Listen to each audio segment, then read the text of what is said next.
welcome to the Breakroom, a special D23 Saturday edition. We're all in our grays and overcast tones, but don't let that fool you. We are very excited to be here. This is New Rockstar's live show, streaming directly from our headquarters here in Los Angeles, from our actual Breakroom. We're reporting today on D23 that is happening right now down in Anaheim. I think as we speak, the cast of Andor is on stage. That's right. I'm here. I'm my pleasure to be here with Erik Owusu, John Costa, Hello. Tom Michelson. Too fast for the lower thirds. Sorry about that. My broadcast skills are lacking. And I'm Zach Huddleston. We're all excited to be here. We have some people on the ground in Anaheim. We've got Tommy Bechtold, Brandon Barrick, and the Eric Voss are down there physically in person watching these panels. They're going to be reporting back to us both during the panels, if they're allowed to sneak out their phones and text us, but certainly after the panel's wrapped, they're going to be phoning in and telling us what they saw. Obviously, any trailers, footage that gets released to the public while the panels are taking place, we're going to show those, react to them, lose our minds. Anything that gets tweeted out or reported while things are going on, we'll be reporting on those live to you. There's no place you can stream this or watch this. You have to stare at our mugs while we drink from these mugs. Okay. Yeah. Cheers. Cheers. Speaking of which, you can buy these mugs at newrockstarsmerch.com with lots of other great merch. Okay. But real quick, as we get hyped for it, the things we're thinking we're going to see today, right? And again, we know we're getting Kevin Feige on stage talking Marvel. Hollywood Reporter said there's going to be casting announcements, there's going to be big news dropped. And they said footage. Now, we don't know if that's going to be footage shown just to people inside the building, which, you know, again, we'll have people reporting on that stuff after the panel, all the exclusive footage. But I'm hoping we get a little bit of footage for us. At Star Wars Celebration, they did show some Mandalorian footage that is yet to be released to the public. So there might be some stuff that they show that they don't release. But again, we'll have Brandon and Tommy to report on that. We also know it's already started. We're getting Lucasfilm announcements. Absolutely. And in between, we're getting 20th Century announcements, formerly known as Fox.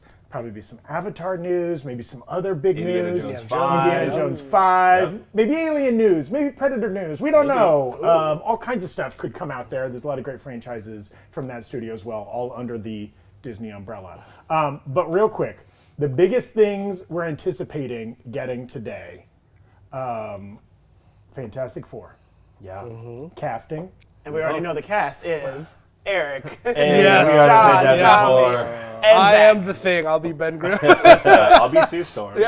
I'll be Johnny Storm. They're gonna try again with the Black Johnny Storm. Yes, See how it yes. goes But it'll be second much time. better than Michael B. I'll Jordan, be- for sure. I'll be Greg Storm, their uncle that does their taxes and things like that. Reed does- Richards nope. off in space somewhere, nowhere to be found. No powers. Reed Richards is a bowl of spaghetti right now. The world's sauciest man. But the rumors have been flying around the internet about casting for that, right? We don't have a director confirmed. Again, big speculation that Matt Shakman, director of WandaVision, might be announced there today. We were just saying that at Kevin Feige's big Comic-Con panel, where we got 2.5 phases worth of films and Disney Plus series laid out, not so much casting stuff. Not a lot of big casting news. Didn't pull out that many unknown, previously unannounced actors or directors or anything like that, so maybe they were saving that for this. Also, we know there are a handful of projects that have been talked about that are as of yet unslated,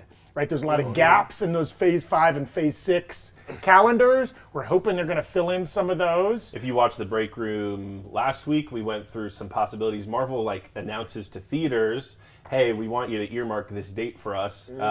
One of those is in Phase 5. I think it's sometime in February 2024. People think maybe Deadpool 3. So there's a bunch of little gaps in that calendar. There's a lot of stuff that they've already announced, like Werewolf by Night and things that weren't on the calendar at all. So we're expecting that to be filled in here and there as we go too, right? People in the chat are pointing out the Andor crew's on stage right now. They just showed the final trailer for Andor.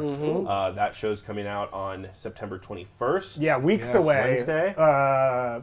Week away from that so the new series. trailer's up, That's too. of course the next Disney Plus series that's going to be coming out. We might play that trailer in a little bit. And again, we're anticipating other Lucasfilm announcements, including when's the next movie coming out? What is the next movie? Who is the next movie? Why is the next movie?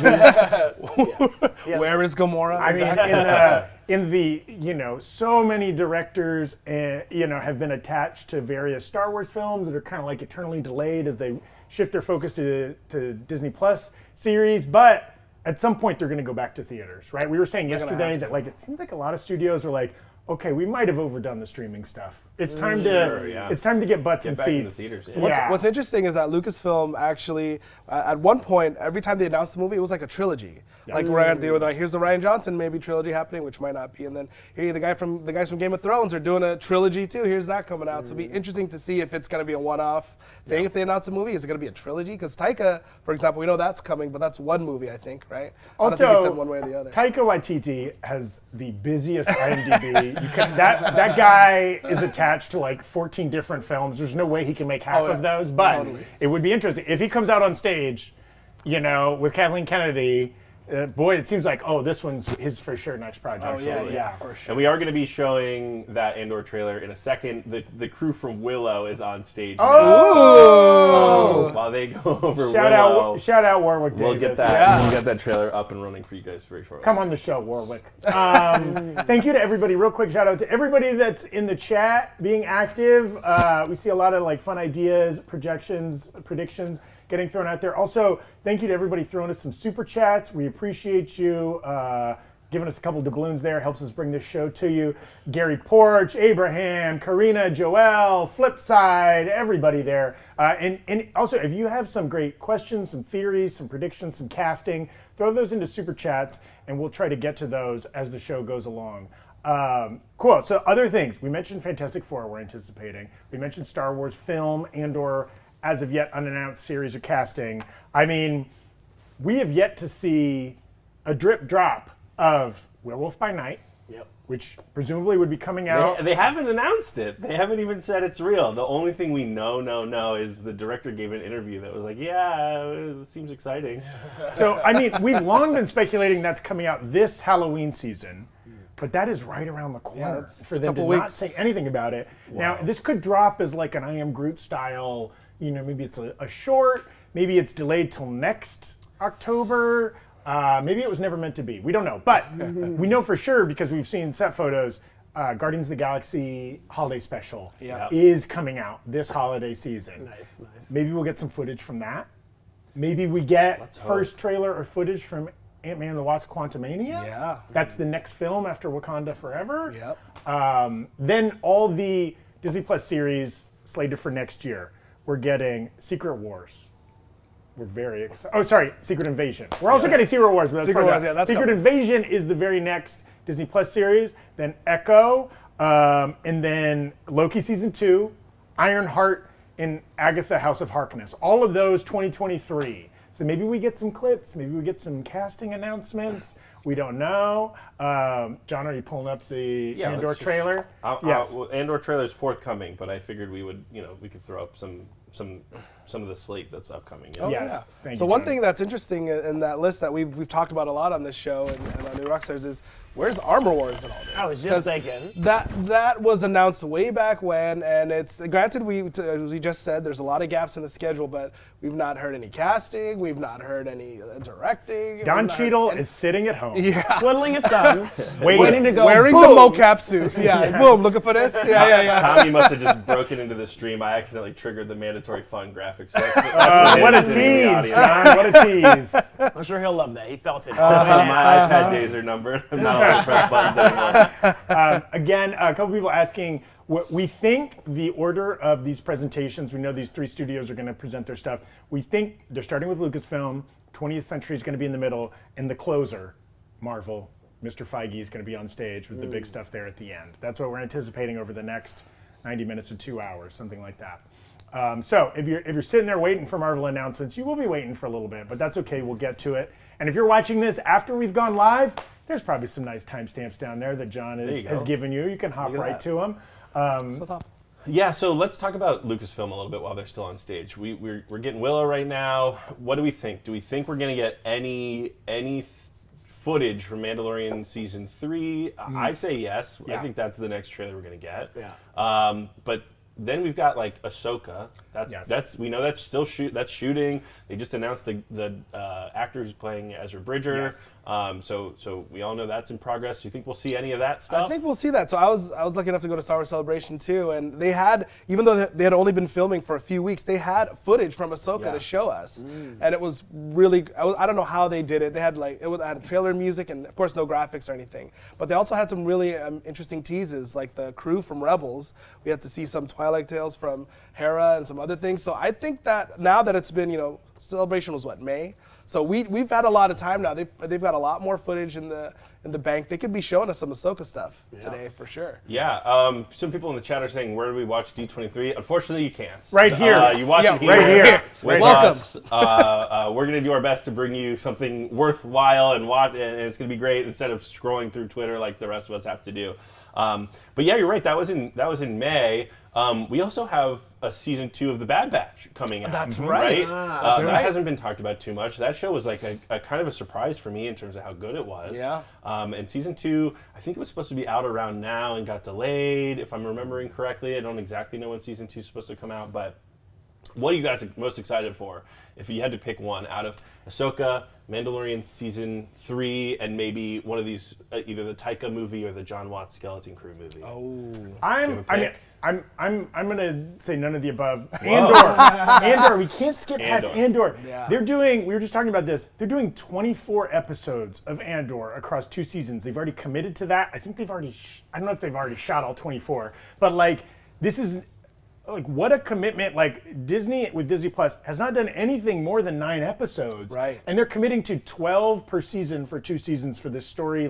Everything that's coming out about this show is it's unlike anything else. It's going to be kind of super adult and dark and mature and not a lot of lunchbox characters coming out of this thing. You know what I mean? Do we know how long each episode is? Are they 30 minutes? Are they an hour? We They're don't gonna know be close yet. to that hour long. Yeah. time, Wow. I think. 24 The first an 3 hour. episodes dropping September 21st. Just a little over a week from now. We'll be covering all of that on New Rock Stars. Eric Voss will be doing breakdowns. WikiLeaks will be doing after shows. It's going to be a good time. Sounds like they're debuting a Willow trailer right now. yeah. Christian Slater has joined the cast. yeah. He's up on 90s bad stage. boy. Yeah. Christian Slater. Yeah. Wow. Get Winona and Willow. I mean, hey, Star Wars knows that their key demographic is elder millennials and boomers, okay? And they're let's just stack the deck. Or not Star Wars, Lucasfilm, right? Willow, of course, a Lucasfilm production, the classic Val Kilmer, Warwick Davis, awesome swords and sandals and sorcery flick from back in the day. I've never seen the original Willow. Ooh, This might have to be. it's worth a we can watch. watch. Tune in. Should we cozy up with Hank and Yeah, get him out for I love that. I love that. Play that. Let's just roll Roll Willow. Willow. John. Roll the whole movie right now. Let's VOD Willow right now. Yeah. Is that on Disney Plus? Oh, that's a good question. I think it might be. Could be. Yeah. Who knows? gotta go Yeah, peruse let us it. know in the chat if you see it on Disney Plus. But yeah, Andor sounds really fun. I am interested to see it because it is a kind of a different direction to go from pew pew pew and. Yeah. But I am excited for Ahsoka because she is a Jedi and I want to see the continuation of her story and her battle against the Mandalorian was so cool. In that Mandalorian season 2 episode, I think. And yeah, she seems like a phenomenal character. And then, humble brag, I have worked with Rosario Dawson before. Okay. I played her jealous boyfriend in a music video one time. Wow. Okay, there we go. I'll send Dashtil the picture. He can Yeah, throw it up. please do, Yeah, please do. yeah. But yeah, no, I'm super excited for Ahsoka. I love the Jedi stuff and Yeah. And this is an opportunity to follow a non-Skywalker family Jedi. And hopefully too. non-Tatooine. I mean, we all love that little. We tired as Tatooine. Yeah, but with that little planet that supposedly was a great place to hide that everybody goes to and knows about. Right. Hopefully Andor doesn't go there, and hopefully Ahsoka doesn't. Yeah. And of course, that character in the animated series has a rich lore and a lot of interesting storylines they could explore. They could also give us something different from that we haven't seen. New stories, of course. Yeah. That series looks like it's going to be really good. And then again, anything unannounced. We don't know. We know a lot less farther in advance Star Wars product than we do Marvel product, right? We've got our next 7 years of MCU mapped out ahead of us roughly, but like not a lot beyond that Ahsoka and Mandalorian. And even the season Patty 3. Jenkins Rogue Squadron movie, is that happening still? Is it don't know. not? How do you guys feel We about don't watching know. an Andor trailer? Let's do Let's it. do it. Let's do that, John. All right. Spies. Saboteurs. Assassins. We've all done terrible things on behalf of the rebellion. Cassian Andor. Don't matter what you tell me or tell yourself. You'll ultimately die fighting these bastards. Wouldn't you rather give it all at once to something real? We've chosen a side. We're fighting against the dark. There is an organized rebel effort. Drill down and get a hunt started. You realize what you set in motion? People will suffer. Time has come to force their hand. At what cost? Everything! Every day we wait, they get stronger. Let's take them by surprise. For the greater good. Call it what you will. Let's call it war. People are standing up. They're afraid. Right now, they're afraid.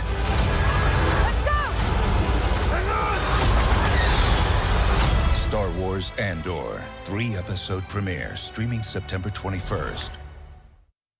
You know what? You know what I miss from Star Wars a little bit is like the pure rage that certain characters have.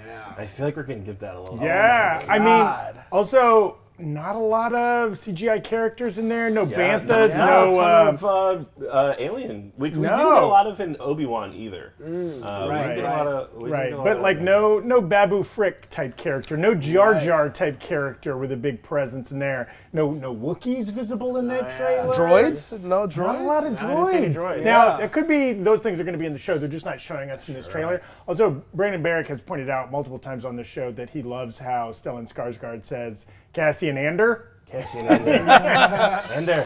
Lots of Stellan Skarsgård in that trailer. Just to keep everyone happy and up to date, Dave Filoni is now on stage talking about Bad Batch. There it is. Starting with animation.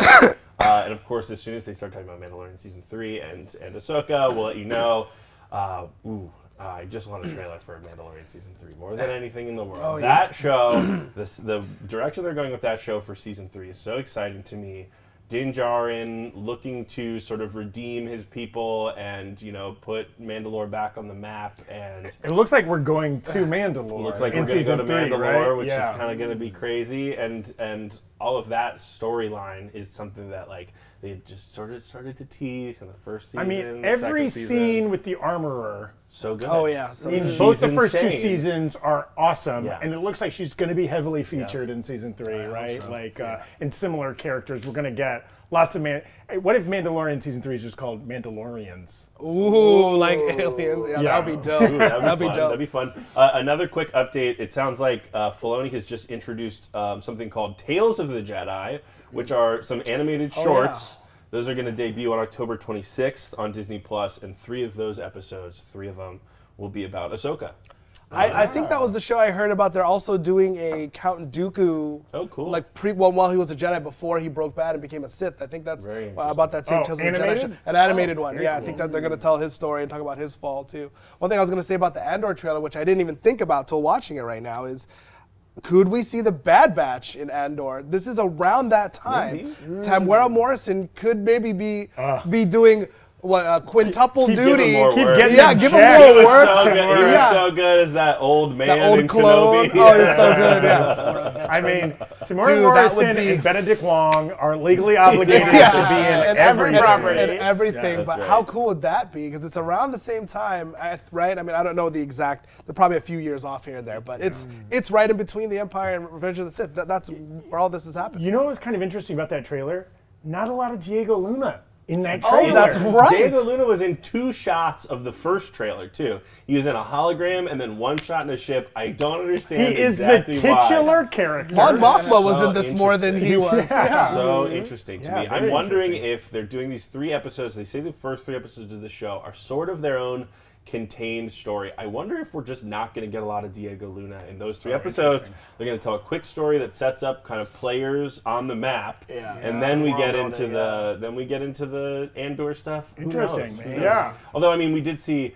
If you missed this on Thursday, Disney released on Disney Plus Day something on Disney Plus that was like, it seemed like Skarsgård's character and Andor meeting for the first time. There's like a little bit of a shootout in this warehouse-looking thing. So if you're a subscriber to Disney Plus, you can check that out on their website now. But that seemed like a first episode kind of a thing too. So who knows? Also, Tales of the Jedi trailer just dropped too. Okay, so maybe we'll have that trailer that we can pull up here momentarily. Also, a reminder, and this is just a public service announcement. If you're not a Disney Plus subscriber, A, what's up with you? B, right now, you can subscribe for a month for $1.99. I saw that month will cover, you'll basically be able to watch all of She-Hulk. Thor: Love and Thunder is streaming right now on Disney Plus, and you'll be able to catch at least a big chunk of Andor. So why not subscribe now, or like finally stop using your mother-in-law's password. You know what I mean? There's so many things on the internet you subscribe to for way more money. Give some of that money to some Disney Plus. Yes. John Favreau's out on stage. Seems like the beginning. Okay, we're about of- to get some Mando news. It's Probably, the right? beginning of the Ahsoka section. Okay. Yeah. So maybe we get some footage that we could be able to play for you. John's working on so. pulling up the Tales of the Jedi trailer. Yep, I think you that's want to play coming. that. Okay, great.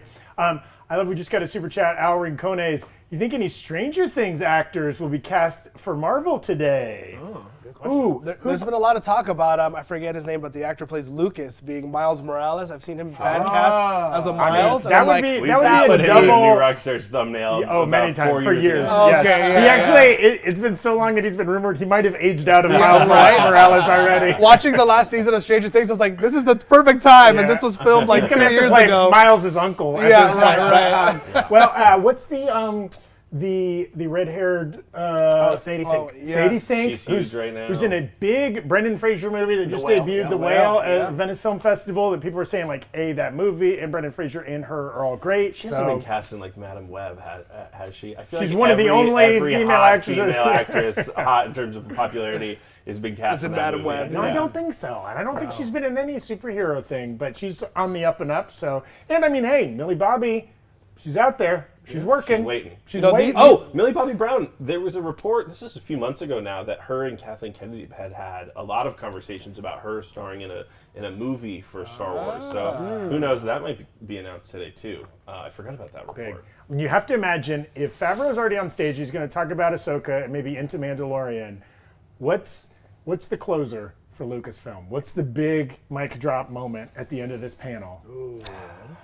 I think they roll out either John Watts or Taika Waititi and talk about their film. It's got to be Or a Jude film. Law coming out Jude for Law. Skeleton Crew. Yeah. Something big like that. Or they announce a Chewbacca movie. And that's our return to cinema. That's the Taika. Chewbacca. Heartbreak feels good in a place like this.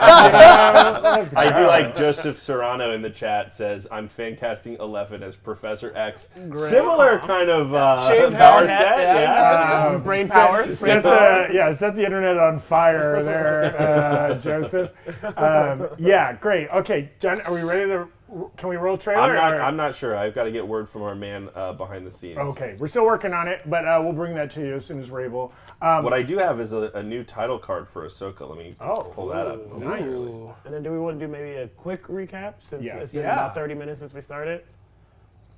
Yeah, absolutely. In fact, we can go ahead and start that as John works on this. So, again, so far we've only had the Lucasfilm panel is currently ongoing. We know next we're getting a 20th Century panel, and then we're closing with a Marvel panel, probably getting big announcements in all three. We saw a pretty cool Andor trailer that we've already played. They announced Tales of the Jedi. Tales of the Jedi, Animated show. a limited series animated show. Which, real quick, what a nice thing about Disney Plus, right? for the first time in their kind of history, they no longer have to make, if they have content that doesn't make sense for a theater or for a full season or multiple season arc on a network, right? Like if you just want to do I Am Groot and drop like 5 little mini episodes, or you just want to have like 3 little mini episode animated things, Tales of the Jedi, setting up Ahsoka, why not? You get to drop them on your service and be fun for the fans. Yeah. Great. Yeah. All right, we got the trailer loaded. We got it ready to go. Reminder: this is a 6-episode shorts, and so that's coming out October. Everywhere there is life, but you must face death. Honor it. Do not fear it. Jedi. Ahsoka is Jedi.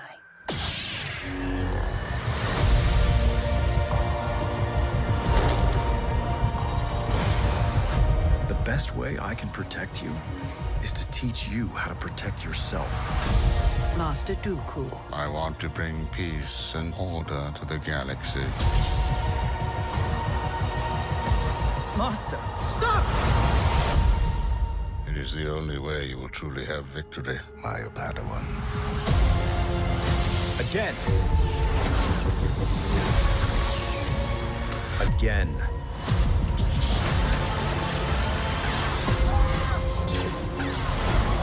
Dooku, stand down.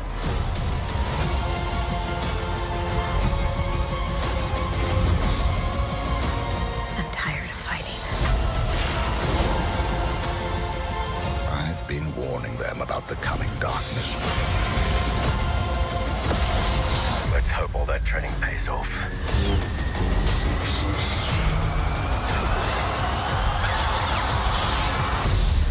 And who might you be?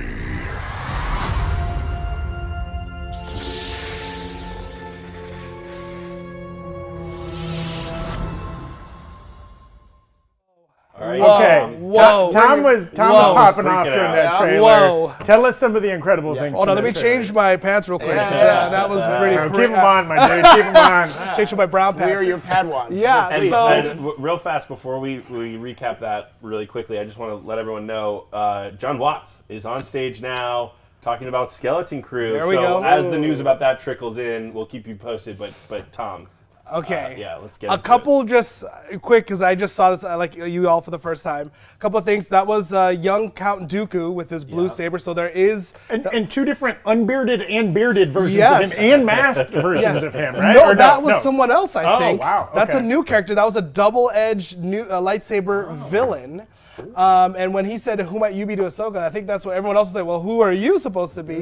His mask looks similar to in Knights of the Old Republic. There's a character, Darth Revan, I think, who has that. But I think that's obviously not him because it's happening during the Clone Wars.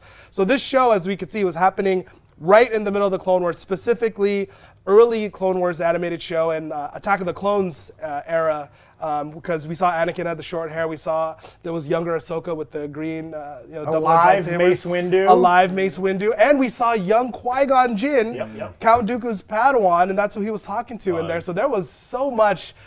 Rex, we saw Rex in there. There was a lot of Star Wars in that trailer, if you didn't notice. But yeah, those are some of the quick call-outs that I noticed in particular. People in the chat are saying that might be the 6th brother, an Inquisitor. Also, Tom did notice as well the trailer was playing Yaddle. Yes, We've got Yaddle. Baby Ahsoka was Yaddle, there, the looking other, cute. which is interesting that they're bringing her back because the Grogu was supposed to be the first of this species since Yoda went, but really Yaddle was on the Jedi Council in the Phantom Menace. She's never had any lines. Yeah, she just right? sat there. Yeah. So there. Everyone has questions. Yeah, maybe she's the one who's going to be related to Grogu in some way. New Rockstars has made a thumbnail that is Yoda F's. Yaddle? That little piece together, it sort of made me think that those people at Lucasfilm wanted to make another season of Clone Wars, but they had sort of closed the book on that show, and they just wanted to kind of get everyone back together. And they were like, here's a place that we didn't get to explore that much that we wish we could have covered on that show. So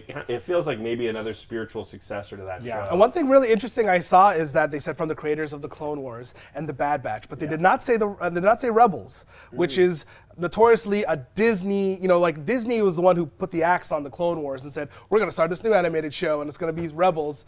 And that show took a while to gain their fandom, but it was interesting to see that they didn't even name drop that. They were specifically trying to tie it into the Dave Filoni universe of Star Wars characters. So that's interesting. And they had Filoni out on stage to introduce this. He's They did. clearly the guiding hand. I mean, they squeezed a lot into Oh that my little gosh. teaser. And again, it's not like a full season of a show. Yeah, either. six- It's a couple six shorts. six right? shorts. So I want to quickly pivot us to Okay. Skeleton Crew. Let's do it. Right. John Favreau was on stage, and this is what he had to say about John Favreau or John Watts? Favreau was on Okay. stage. This is what he had to say about John Watts. He said, "I've been lucky enough to be an actor in the 3 latest Spider-Man films." This is John Favreau. He said, "When I was working on them, I was working a lot with John Watts, who's the director of those Spider-Man movies." And he says, and I happened to mention to him that it was super fun working on Star Wars, and he was having a blast. And Favreau told Watts that he should come out and direct an episode of The Mandalorian or something like that. You know, we've seen Bryce Dallas Howard do an episode. Peyton Reed did an episode. Robert so they kinda Rodriguez. grabbed people- Yeah. They kind of grabbed their buddies to direct these shows. And then Watts said, he responded that he had a fully fleshed out idea of what that project was and who it should be. And he said, I don't want to do an episode, right? I want to do my own project. So then they brought John Watts out and Chris Ford, who maybe is one of the writers or something, to talk about Skeleton Crew. Watts says, it's an entirely new story that we're excited to tell you. And then they showed this image. Dashel, if we could pull that up. Jude Law in some kind of, I don't know if that's perfect in costume, but then, yeah, some kids there in the background. So no trailer. We didn't get a trailer. This is the image that we got.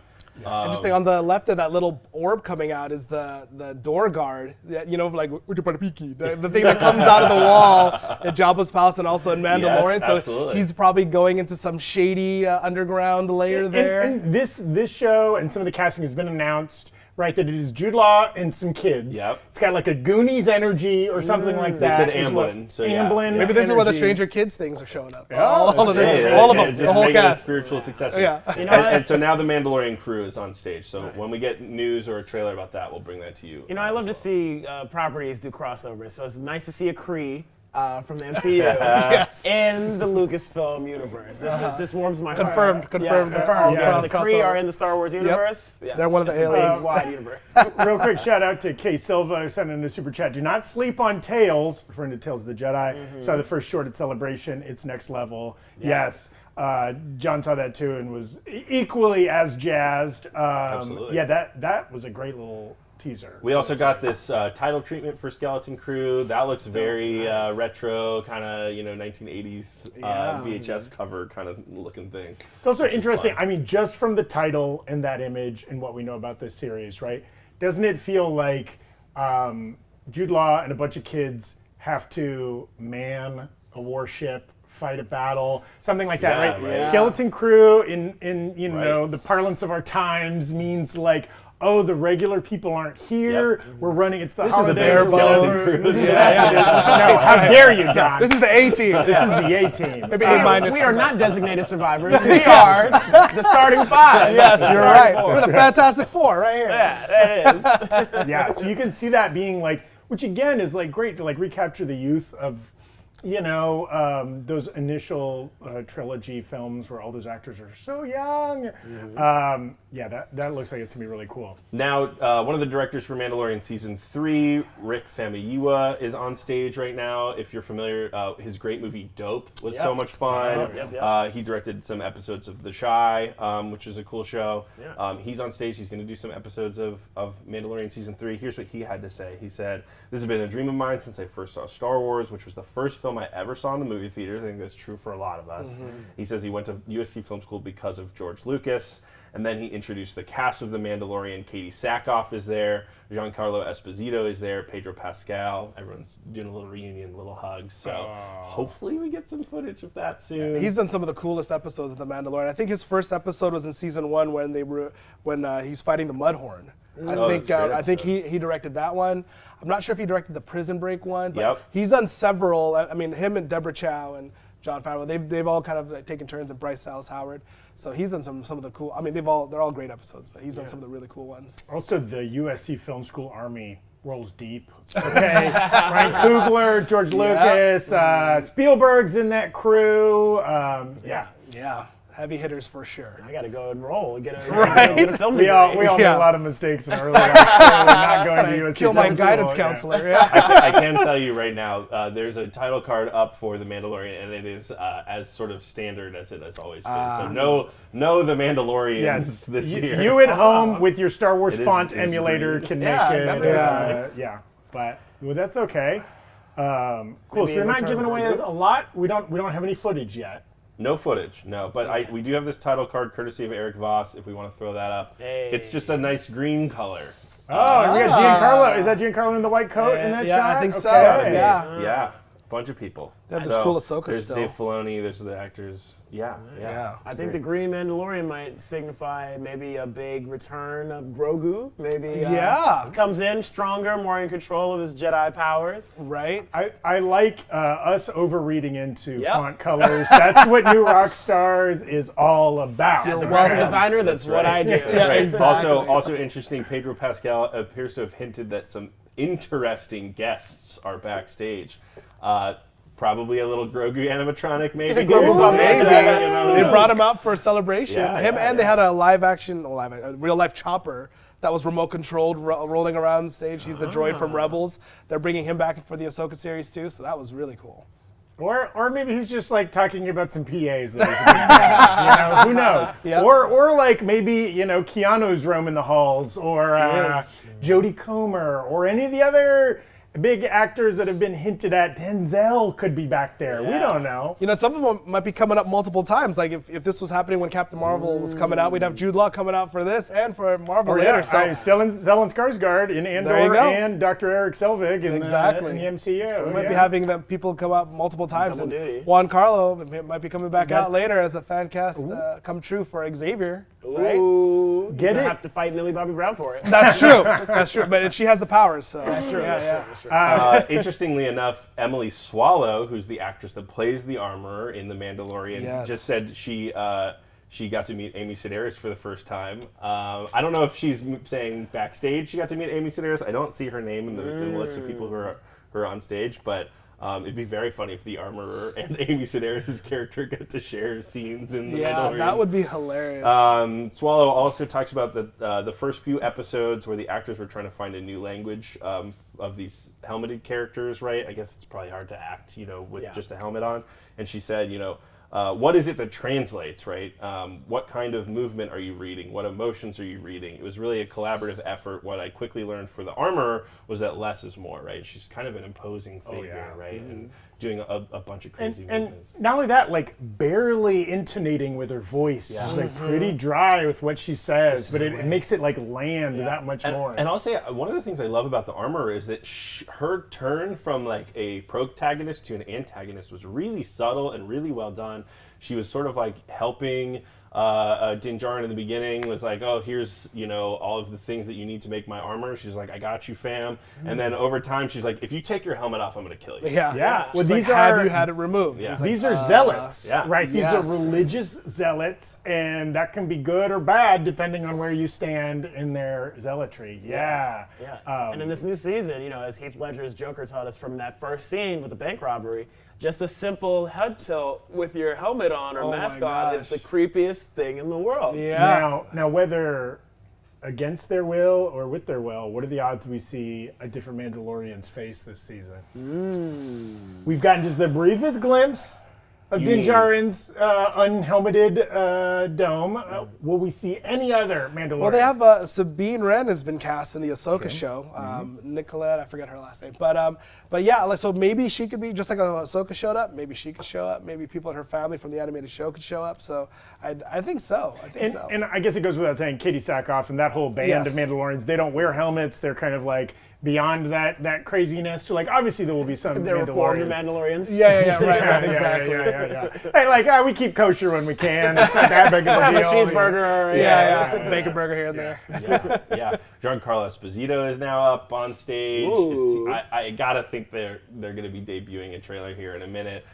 He said very cute. He said, "You have something I want," referring to the audience at D23 and their love of Star Wars. He's hamming it up a little bit, and then he said, "It's the hero and the heroine's journey that matters." And so, I think everyone's sort of looking forward to what we hope is a more streamlined story for The Mandalorian Season 3, right? In Seasons 1 and 2, it was a little piecemeal. We would have these sort of like video game side quest episodes every now and then. And they're also setting up other series. Yeah. They needed to set up Boba Fett. They needed to set up Ahsoka, right? Yeah. Absolutely. So, Oh, interesting. Maybe they'll focus this Also, season. if you're like a big studio head, get Giancarlo in all your franchises. The dude is All a the blast Yeah. on stage at any kind of announcement. Okay, nobody has more fun than Giancarlo at any event. sure. Yeah. And those first 2 seasons of The Mandalorian really reminded me of like Hercules and Xena back in the day. Those like adventure, Yeah, like adventure of the week. I got to do a thing, but I got to help this person out to get to my ultimate goal. Like, and that's what really drew me into The Mandalorian at first when it came out a couple years ago. And that's a tough balancing act because it could easily become filler, and that's what you don't want. And so that was again, The Mandalorian was so great because there was very, very little filler, if any at all. That some could argue. So yeah, hopefully in Season 3 they keep that up. Yeah.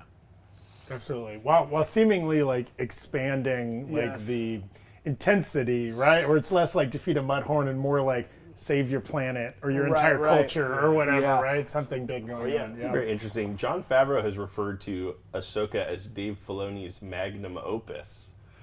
I don't know if that means Filoni's going to be stepping away from Star Wars anytime soon, or if it's just like the culmination of everything Filoni's been working on. This is the greatest thing he's done, Imagine it's the latter because he lives and breathes Star Wars. Like he's been a fan since before he was ever a part of it, and getting to work with this obviously he's mentioned a lot of times before is his dream come true. And I think they're still grooming him to eventually be the Kevin Feige of the Star Wars Lucasfilm universe. Someone already has that job, but when Kathleen Kennedy doesn't anymore, I'm sure they're going to be quick to bring him in. We also have a quick image from the Ahsoka show.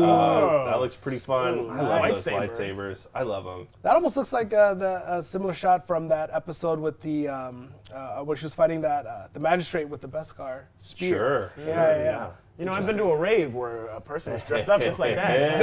Instead of rainbow glow sticks. Invite me next time. Tubes. I want to go see. Real quick, want to shout out a couple super chatters. Storm Cutie 18. I'm most excited for any mutant announcement. Same, Storm, same. Nolan wins 1027. Give me Fantastic Four or give me death. Step back from that ledge, my friends. But I think we're going to get it, so you don't have to worry about getting death. True. And then Hannah King from Canada coming in. As excited as I am for the Marvel announcements in Star Wars, I'm even more excited for the Mufasa the Lion King announcement. That was we talked about some of those yesterday. Disney announcements. Can we do a quick recap? So just Disney films in general. They had their panel yesterday, and now it's a little outside of the realm of normal New Rock Stars content, but can we do a quick recap of some of the things that were announced there? Let's talk about it. This had been rumored, but this is basically a live-action Lion King kind of spin-off. It's a Mufasa origin story done in the style of the live-action Lion King from a couple years ago with Donald Glover and Beyonce and everybody. Directed by Barry Jenkins, who has not had a miss, in my opinion. He's been a great director of Moonlight, director of Amazon's Underground Railroad series, which was brutal and fun and great. And he also directed If Beale Street Can Talk. He's also, I wish I remembered who tweeted this so I can give them credit, but someone tweeted yesterday the movie's going to start with Mufasa falling into the Antelope Gorge saying, now you're probably wondering how I ended up here, and then it's going to tell the whole story after. I'll also say, I know a person who worked on the crew of this project, and they said that like the technology for this in particular is making a big jump from the previous Lion King. Wow. Yeah. You'd think it was. It was obviously already pretty advanced. For all the faults of that first live action Lion King, and visually that was John Favreau directed that. Yeah, visually it was impeccable, right? He sort of famously was like, there's one shot that we actually filmed. And some of it, I was thinking, is the next level just real lions at this point? Because you're right, it looks freaking amazing. Supposedly Barry Jenkins, who's not a director, John just listed most of his filmography, who's known for big, expensive, CGI-heavy films, but supposedly he and kind of the studio have really pushed things forward. So like, it'll be interesting when we eventually do get some footage there of like what this movie looks like. Okay, so we have a Mandalorian Season 3 trailer we're going to pull up right now. We have been getting a copyright warning from YouTube, YouTube's copyright algorithm. So if we have to quickly cut away from the trailer, we'll do that. But we're going to pull it up and try to play it in its entirety for you guys right now. It's not ready yet, but Okay, not Dash quite is ready. furiously in the back trying. It will be. Thank you, trying to get off-screen it together. producer Dashel there doing the Lord's work. Also, so other projects that were announced yesterday, I believe a Peter Pan film was announced, a live-action Snow White. Yep. Yeah. And was so announced. these are similar to the other live action like Beauty and the Beast and Aladdin. These are retellings of the original animated movies, right? I think so. Of course, Mufasa's we the had- only new prequel type Right, thing, right? right. There was a trailer for Disenchanted, which is the Enchanted sequel, I didn't know that's what and it a was trailer for Hocus Pocus 2, Yes. which is coming out Coming this out soon. October. Yeah. Little Mermaid, live-action Little Mermaid. They I even think had a they teaser, also- yep. Yeah, got a trailer. teaser for that. So a lot of fun stuff. They lot of also fun. announced, if you guys are local to Los Angeles, Avengers Campus here in Anaheim is getting expanded. They're adding a new ride to didn't that know park. that. Really? Yeah, they're adding a new ride to that park. They sort of previously said that was in the plans back in 2019 when it was supposed to launch until the pandemic happened. But they've now sort of confirmed, like, hey, yeah, we're moving forward with this plan in the park. So we don't know exactly what that's going to be, but I wonder if it's going to expand like into a new area or if they're going to eat up some of the existing. Because I think there's no more Avengers real estate left at the park park. heads Last time I will was tell there. you. I think it's going to expand sort of back behind where Mission Breakout is, and there's a little parking lot area back there that they're going to go into. Brandon we're here. He can tell us. Brandon Barrick will be reporting back. He's going to the Parks panel, I think, that is tomorrow. I think he's trying to go to that. So maybe he'll have other park news, which again, especially when it comes to Avengers Campus, is close enough to our wheelhouse that we're happy to talk about it. So while we wait for the Mandalorian trailer, which we're pulling up right this instant, they have moved on to 20th Century Films and a little Indiana Jones 5. So they've got James Mangold up on stage, who's directing the newest Indiana Jones movie. Indy's back. Indy's back. And I don't know, maybe we'll see some footage from that. Maybe we'll see some. Because that's done filming, right? Yeah, that's done. I mean, right? The Indy 5. I'm not totally sure, to be honest with Well, you. maybe we'll they did do a little bit. You were at Celebration. I don't know if you saw. They brought Harrison Ford out. That's right, And that's John right. Williams was there. They showed us an image of Indiana Jones 5. So yeah, presumably they're either shooting or wrapped. Yeah, right? yeah. They must be close to the wrap if they're not already. Yeah. Yeah. Very exciting. Very cool. A couple quick super chats we want to shout out. Ricky Lee, who do you want to see as part of the Fantastic Four? That's one of the big questions of the day, Ricky. We've been speculating. There's rumors out there about Jodie Comer as Sue Storm. There's rumors. What are the other? John Boyega was rumored. John Boyega. Could he be? Obviously, John Torch? Krasinski is front and center as Reed Richards. We don't know. Was that just an 838 little gimmicky cameo? And I'll be surprised if it's John Krasinski as Mr. Fantastic and not Emily Blunt. Not Emily as Blunt, Sue and it'll be Storm. Jodie Comer. I'll be kind of surprised if they do that, but who knows? They can do whatever they want. And yeah, maybe John Krasinski's just spaghetti 838 at this point. Who are your guesses for Ben Grimm? Yes. It depends if they're gonna go CG or if they're gonna go suit. Because if they're gonna go They're going CG, CG. they could easily do. I was wondering. I always wish they did a little bit of mix, like the force perspective, like in Lord of the Rings. But you have a guy maybe in a suit where it looks real, but then have him just be actual large. Because sometimes the CG, if it's not there, it'll take you out of it. Well, I'll go off of that. Like, maybe a lot of that will depend on what director is announced for Fantastic Four. If it's a director that's known for lots of practical effects, right? Like, maybe they do try to make something like that work. Because as much as, like, Michael Chiklis was trying his best. Oh, yeah. You know what I mean? But it's tough in a big, thick foam suit. What's that? We got the Mandalorian Okay, trailer here out, we so go. let's We'll come just back take to a look. this, We'll talk about Ricky. Fantastic Four We're going to in a watch this moment. Mandalorian trailer. Definitely getting demonetized. But you know what? It's worth it to bring it to you. Do it for you guys. This is the one that you saved? You are as its father. A clan of two.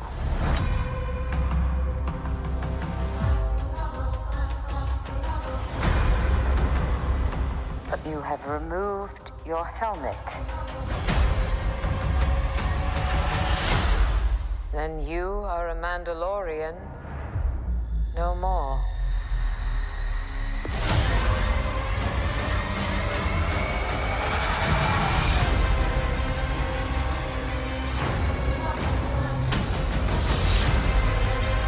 Your cult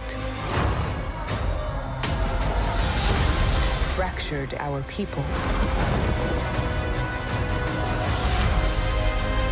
Where were you then?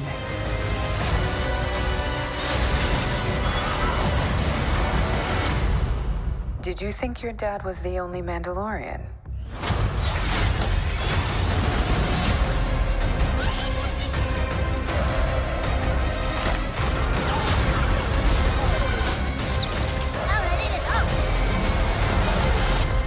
All right, kid. Hang on. You ready for an adventure?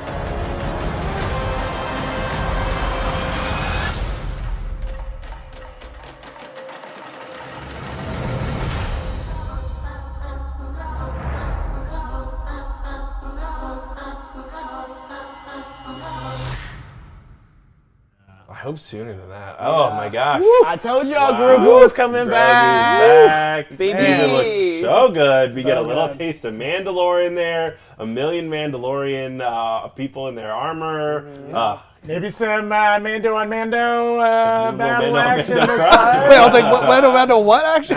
Some helmets getting real close. Yeah. Carl Weathers is back. Yep. Carl Weathers, Babu. Babu Frick. Babu Frick. Babu. Pele my Mogo and R5 from... Yes, yeah, Pele from Moto's Mandalorian. showing up. I mean, all our familiar faces there. I gotta say, they've done an incredible job of creating new characters in this world that we care about, right? I feel like Star Wars has really struggled with creating characters that are not Han, Luke, Leia, Chewie, etc., and having us really, really care about them. But I got a little misty watching that trailer. I was so. I mean, it was like when Grogu and Din Djarin were in the little speeder or in the ship and saying like, "You ready for an adventure?" I was like, "I am ready." That's I'm ready. what we I'm ready. want. That's what we want. The little guy in his lap and them just cruising into some adventure. Yes. One of the coolest things about this particular trailer that is, don't get me wrong, I loved the previous seasons, but season 2, about like a third of it wasn't even about Din or Grogu. It was about Luke and about a whole bunch and Ahsoka.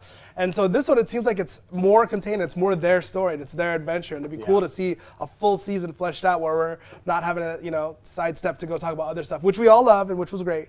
But it'd be cool to get to see them have their own adventure in this. So By the that way, was really dope. it should be known, India. They've shown a clip from Indy 5. Okay. It doesn't seem like we're gonna get this one, but if we do, we'll pull it as soon as we can. But it seems like that one's just gonna be for Celebration audiences or excuse me, D23 audiences. And just so you know, we're gonna have Tommy Bechtold, Brandon Barrick, we might have Eric Voss, we might have Coy Jandro kind of reporting to us live after the panel, so they'll describe exactly what's happening in these clips if we don't get to see the footage. So we'll let you know as soon as we have more information about that. Real quick, Janice, Julie's in the super chat. Brendan Fraser as the Thing. He's making a comeback. It is a Brandon-assance right now. I don't hate that idea. That's pretty good. And I'll just quickly describe sort of what people got to see in that Indiana Jones clip, if you don't mind. They say we see a desert scene, an underwater scene, which is I think new for Indiana Jones. Yeah. And even a classroom scene. So we're back at university, and then they hear Indiana Jones say, "I've come to believe it's not so much what you believe, it's how." This doesn't make sense. It's how hand you believe it. How hard you believe it. Maybe great.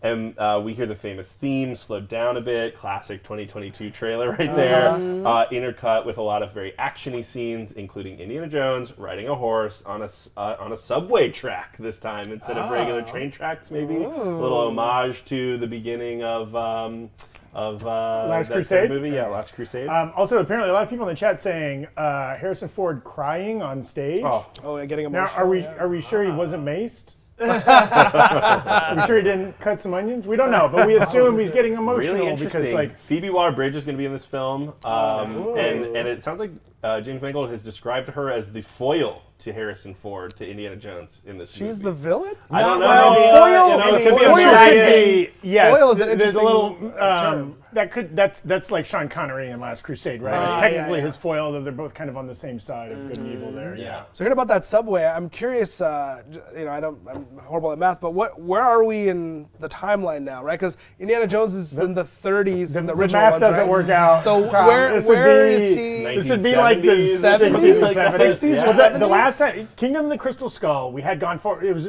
firmly into the like late 50s, mid to late 50s.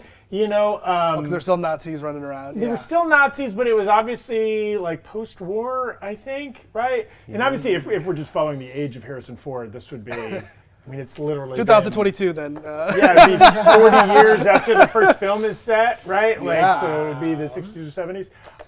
But whatever. Kathleen Kennedy has left the stage. That seems like the 1957? 57 was Crystal Skull. Okay. So Thanks, great. Dashiell. Thanks, Dad. And someone in the comments says it's in 1969 in Indiana Jones 5. Maybe. Sure. Hey, Give me that 69. Kathleen Kennedy is off the stage, and it is time for Marvel. Whoa, we're jumping straight to Marvel. I don't know if we're 20th going to century. do what we're going to get from 20th century today. We were hoping to take a little bathroom break during the 20th century.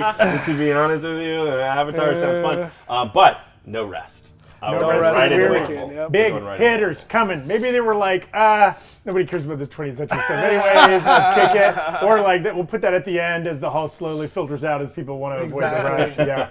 Here's Avatar again. Yeah. Real quick, as we wait for this to kick off and our Lord and Savior Kevin Feige to take the stage, we're all drinking from some of the official New Rockstars merch mugs that you can get at newrockstarsmerch.com. Now, there are two different mugs. Yeah. That end of the table have chosen the wrong mugs. No. That is a design created by Tommy Bechtold. castmate Tommy Bechtold after his signature segment, Mandatory Fun.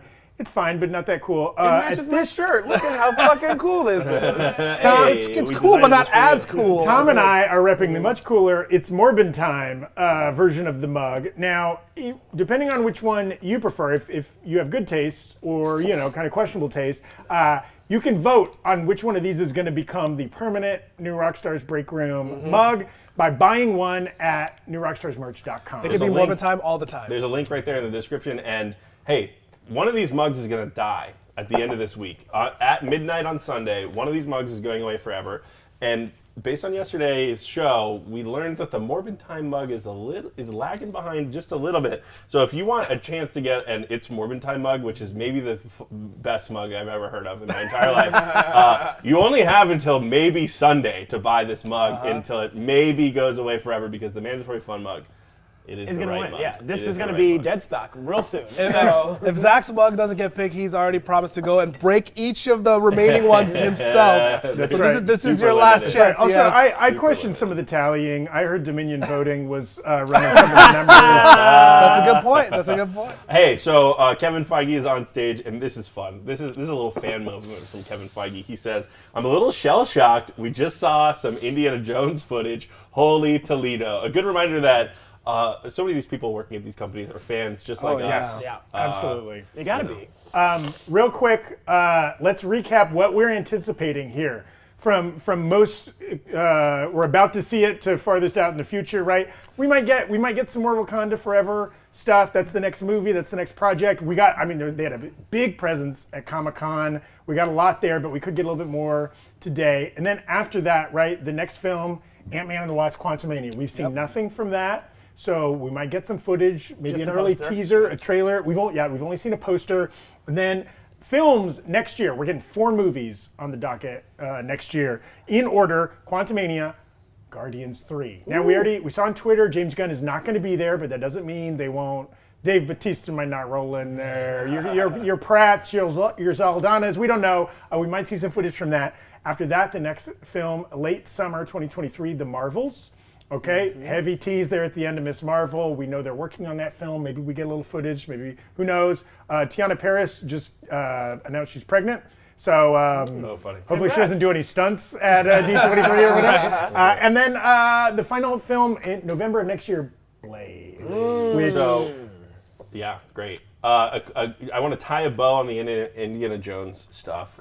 Just so you guys know, it's going to come out June 30th, 2023. Next year. It's going to include a little bit of de-aged Harrison Ford. We'll see. Disney's done that well, and they've done it poorly. Yeah. So we'll see. We'll see. Get the Michael Douglas treatment. And Call up Alden Ehrenreich, okay? Yeah, right. We know he can do it in Solo. He can do it in... Or is this going to be like that, what is it, The Irishman, where he's de-aged only like 3 years? And it's like, wait, is he being de-aged at all? Yeah. And then, is it happening? Harrison Ford, of course, says it's his last one. So now that Marvel is out, Eric Voss is probably losing his mind. They're doing Rogers the Musical live for the audience. What? Yeah. I mean, probably just that one number, but amazing. Who knows? That's great. Who knows? Maybe this they'll announce that it's coming to Disneyland or And something. real quick, you quickly mentioned Zoe Saldana. I bet the farm she's there because Guardians 3 and Avatar. Yeah. So she's Oh probably my gosh, there you're right. anyway. Good call. You're And that right. actually that could explain maybe why 20th got moved to the end here. Maybe they're just doing a big Avatar. just a little thing, Avatar. right? They're They're just announcing the next 5 of them. Yeah. Right. 14 of them. And then, real quick, the series that we're getting just next year, just 2023, okay? None of which have we really seen footage, trailers, teasers, anything for. In order, Secret Invasion coming spring 2023. We don't have an exact date. Maybe we get that today. Maybe we see any footage. Echo coming shortly after that, kind of spring, early summer. Loki season 2. Okay. Give it to me. Hype. Let's see something. Let's get Hiddleston out there, okay? And then later in 2023, we're getting both Ironheart, which we know they've been filming. They might already be wrapped on that even. And then Agatha, House of Harkness, which other than a couple alternate titles, we know nothing about. Yes. So excited for any of that. And obviously if there's big casting in those other than the leads, that could be a cool thing, right? Like bringing out any cast members for as of yet unannounced for like Blade, for Marvels, right? Would be really cool. And then obviously that's just Phase 5. Oh my gosh. We already just have, next year, That's right? just next year. That's Next just year. 2023. And then going into the following year in Phase 6, right? Like that's when we might get some Fantastic Four news. Both the director hasn't been announced or confirmed in any of the casting. Anything about Secret Wars or Thunderbolts, the big tent poles of that phase, right? We don't know cast, director, or directors have been announced for some of those, but no big casting news yet. And then the big hole in the lineup that everybody's waiting on. Armor Wars. Oh, okay. yes, we stand hard for Armor Wars. Okay. But then after that, But for sure. but somewhere farther down the list, mutants. Are we going to see an X-Men project somewhere on one of these lineups? Deadpool, right? Deadpool along with that, right? Deadpool, yeah. Other than X-Men 97. Other than X-Men 97, which we're pretty sure we're going to see some footage from, including some of the other animated Marvel products like Marvel Zombies, What If Season 2. Yeah. But all those projects that you've named that are just coming out next year, those would be prime real estate to start giving us some casting announcements of who else are going to be filling out this show. I mean, Agatha came out of nowhere for me, I don't know about everyone else, but in WandaVision as a breakout character, they could be introducing our next favorites that we don't even know. The Madison Show. People have been calling for Oh, that's right. 2 N's and a Y, but not what you expect. Which, kind of along those lines, right? Like, obviously, Russell Crowe was a big kind of not well-kept surprise in Thor: Love and Thunder. They could have announced him ahead of time. Like, we don't know. Also, like, we don't know. It's been kind of rumored, but I don't know that we've seen confirmation that Echo will have Vincent D'Onofrio's Kingpin. We'll have has been confirmed Charlie Cox's through the trades. I don't know if it's been confirmed by Marvel. Bring him out on stage. We don't know. Also, real quick before it happens, who's the most likely? Kind of like the High Evolutionary coming out in full regalia, right? Who's most likely to come out in costume at this? Easy. Jonathan Majors is Kang. I hope they do. And Loki season 2. That's a good one. Just going to town on an apple, okay? I mean, just give that man multiple pieces of fruit to just be, yes. Yeah, they got him busy for many years, so that. he's got a lot of his plate. I always wondered also if Kang and that apple is kind of a subtle nod to the apple in the Garden of Eden, Probably, like just some religious like lore. Yeah, definitely. I never thought of Just that. not knowing too much. We got the chat saying Ryan Coogler on stage. Coogler is up on stage. Okay, so maybe we're gonna get some more cool Wakanda Forever. Let's hope Maybe he does. maybe some Armor Wars, not Armor Wars, sorry, the Ironheart, because Ironheart, he's a yeah. producer on that too. Yeah, right? and, that's true. Yeah. He might not even be talking Wakanda Forever. We assume he's going to mention it. Oh, It's of gonna course, be but one maybe of the he'll have biggest updates movies, on but- that. Yeah, Or Okoye, that's does he true. have something to do with Okoye? Yeah, I'm not maybe sure. they finally announced this long rumored Okoye Disney Plus series or Dora Milaje Disney Plus series that like he's supposedly a producer on, as of yet unslated, unofficially announced. Real quick, call out a couple super chats. Aaron Storm, are you part of the Fantastic Four Storm family? Yeah. First time getting to see Breakroom live. Super stoked to be here for this today. We're super stoked to have you. Again, this is a special Saturday edition because of D23. Normally we're here every weekday, 3 p.m. Pacific, 6 p.m. Eastern, broadcasting live, covering whatever the news of the day is. John? Bad news. Bad news. Exclusive clip. being played of Black Panther Wakanda Forever. But we'll have a description That's for right. you. That's right. We'll do our best. Tommy Bechtold will do his best to stumble his way through accurately describing this, and we'll be just as hyped to hear him describe it as we would have been to see it. Yeah. Maybe he'll act it out for us, actually. That would be even better. Complete with the Wakandan English accent. Exactly. He should probably avoid that. I don't know. The Bills won this week, so he might be feeling randy. Yeah, exactly. He's Feel a little overconfident, yes. Real quick, Avril in the super chat saying, my theory is Fantastic Four cast and director, mutant stuff, Eternals. We haven't been talking about that. That's right. Eternals sequel announced at some point in the next couple phases. Well, Scarlet Patton Witch Oswalt, movie. certainly. Pat Oswalt said that he confirmed that Eternals 2 was being worked on. Scarlet Witch movie? I mean... Yeah, people have been saying that in the chat. They miss Scarlet Witch and want to know if she survived under that pile of rubble at the end of Multiverse of Madness. Right. Oh, somebody's saying in the chat, Chris Evans has been spotted. Oh, I see someone say the cast of the Marvels has been spotted. Who knows? Who knows? Okay, these could just be. Chris Evans is a Human Torch Maybe again. it's just a tall jacked man wearing a mask, and we're just assuming, you know. That's a very funny theory. Cast. Yeah, fake cast. Yeah, prediction, I've heard him talk about how it would be a tall order to bring Chris Evans. It would be a tall order to bring him back to the MCU. But I was thinking as Cap. But with the multiverse and Fox, the Fox multiverse now being considered a part of the MCU, also, he could easily come back as Human Torch. Like, why not? What a baller move! People have been speculating Hugh Jackman might be there to like introduce the new X-Men cast. Chris Evans comes out to introduce both Sam Wilson as Captain America for that new film, Captain America: New World Order, and whoever's playing Johnny Storm, right? And like just to kind of like pass the Human Torch. And the stream. Thanks everyone. Boom. Also, he's there. He's there to announce what we're all waiting for: Lightyear 2. Yes, please. The world demands with Tim it. Allen. With Tim Allen. But sorry, to finish Avril's super chat, because she had some good stuff in there. Moon Knight season 2, rumored, whispered. He's out there making memes. The director and Oscar Isaac are out there kind of joking about it, but it's as of now unannounced. And then a Midnight Suns film series. Yeah, let's go. Yeah, we know we got Blade. He's coming sooner rather than later, but like, nothing about Ghost Rider, nothing about any of the other characters that could be in Midnight Suns. That would be really cool. So we're patiently waiting. This news is probably going to drop Fast and Furious. Yeah, they make everyone put their phones away during the clip and the exclusive footage, so we're not getting any updates of anyone from like this is a play-by-play of what's happening until they can take their phones out again, and start tweeting.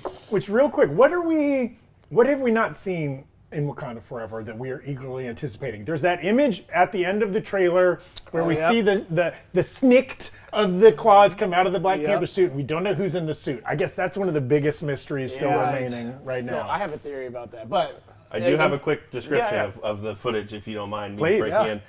We see a UN meeting with countries being frustrated with Wakanda about sharing vibranium.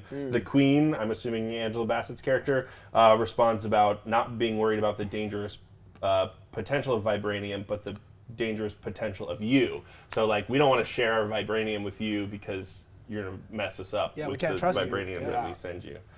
So that's the clip that they were seeing. So that seems to be, and there was that really emotional moment in the first trailer where she's like, "My family," or something like that. It's probably the same scene. Right? Yeah. I'm guessing, the beginning of this movie is going to be the world responding to Wakanda, sort of saying like, yeah, we are a country and we're pretty fucking advanced. And the fallout from that, right? The negative repercussions or whatever. And there has been speculation that when Angela Bassett's Queen character says, "My entire family is gone," that's a scene of her being alive during the blip. So maybe Shuri was gone. She was blipped. She was blipped. T'Challa was definitely blipped. Yeah. The King had passed in Captain America Civil Civil War. Yep. So she might have been, going off that, and then that could be that scene too, where she's like, "Yeah, there's half of everyone is gone, but you're not gonna use that as an excuse." To take our vibranium. She goes on to say in the clip that she hears what the other countries are saying. The king is dead, T'Challa. that their protector is gone, and then they show a very epic fight scene between the Dora Milaje overcoming a large group of soldiers, which maybe is the scene that took place on that boat. We sort of saw a bunch of soldiers, you know, something like that.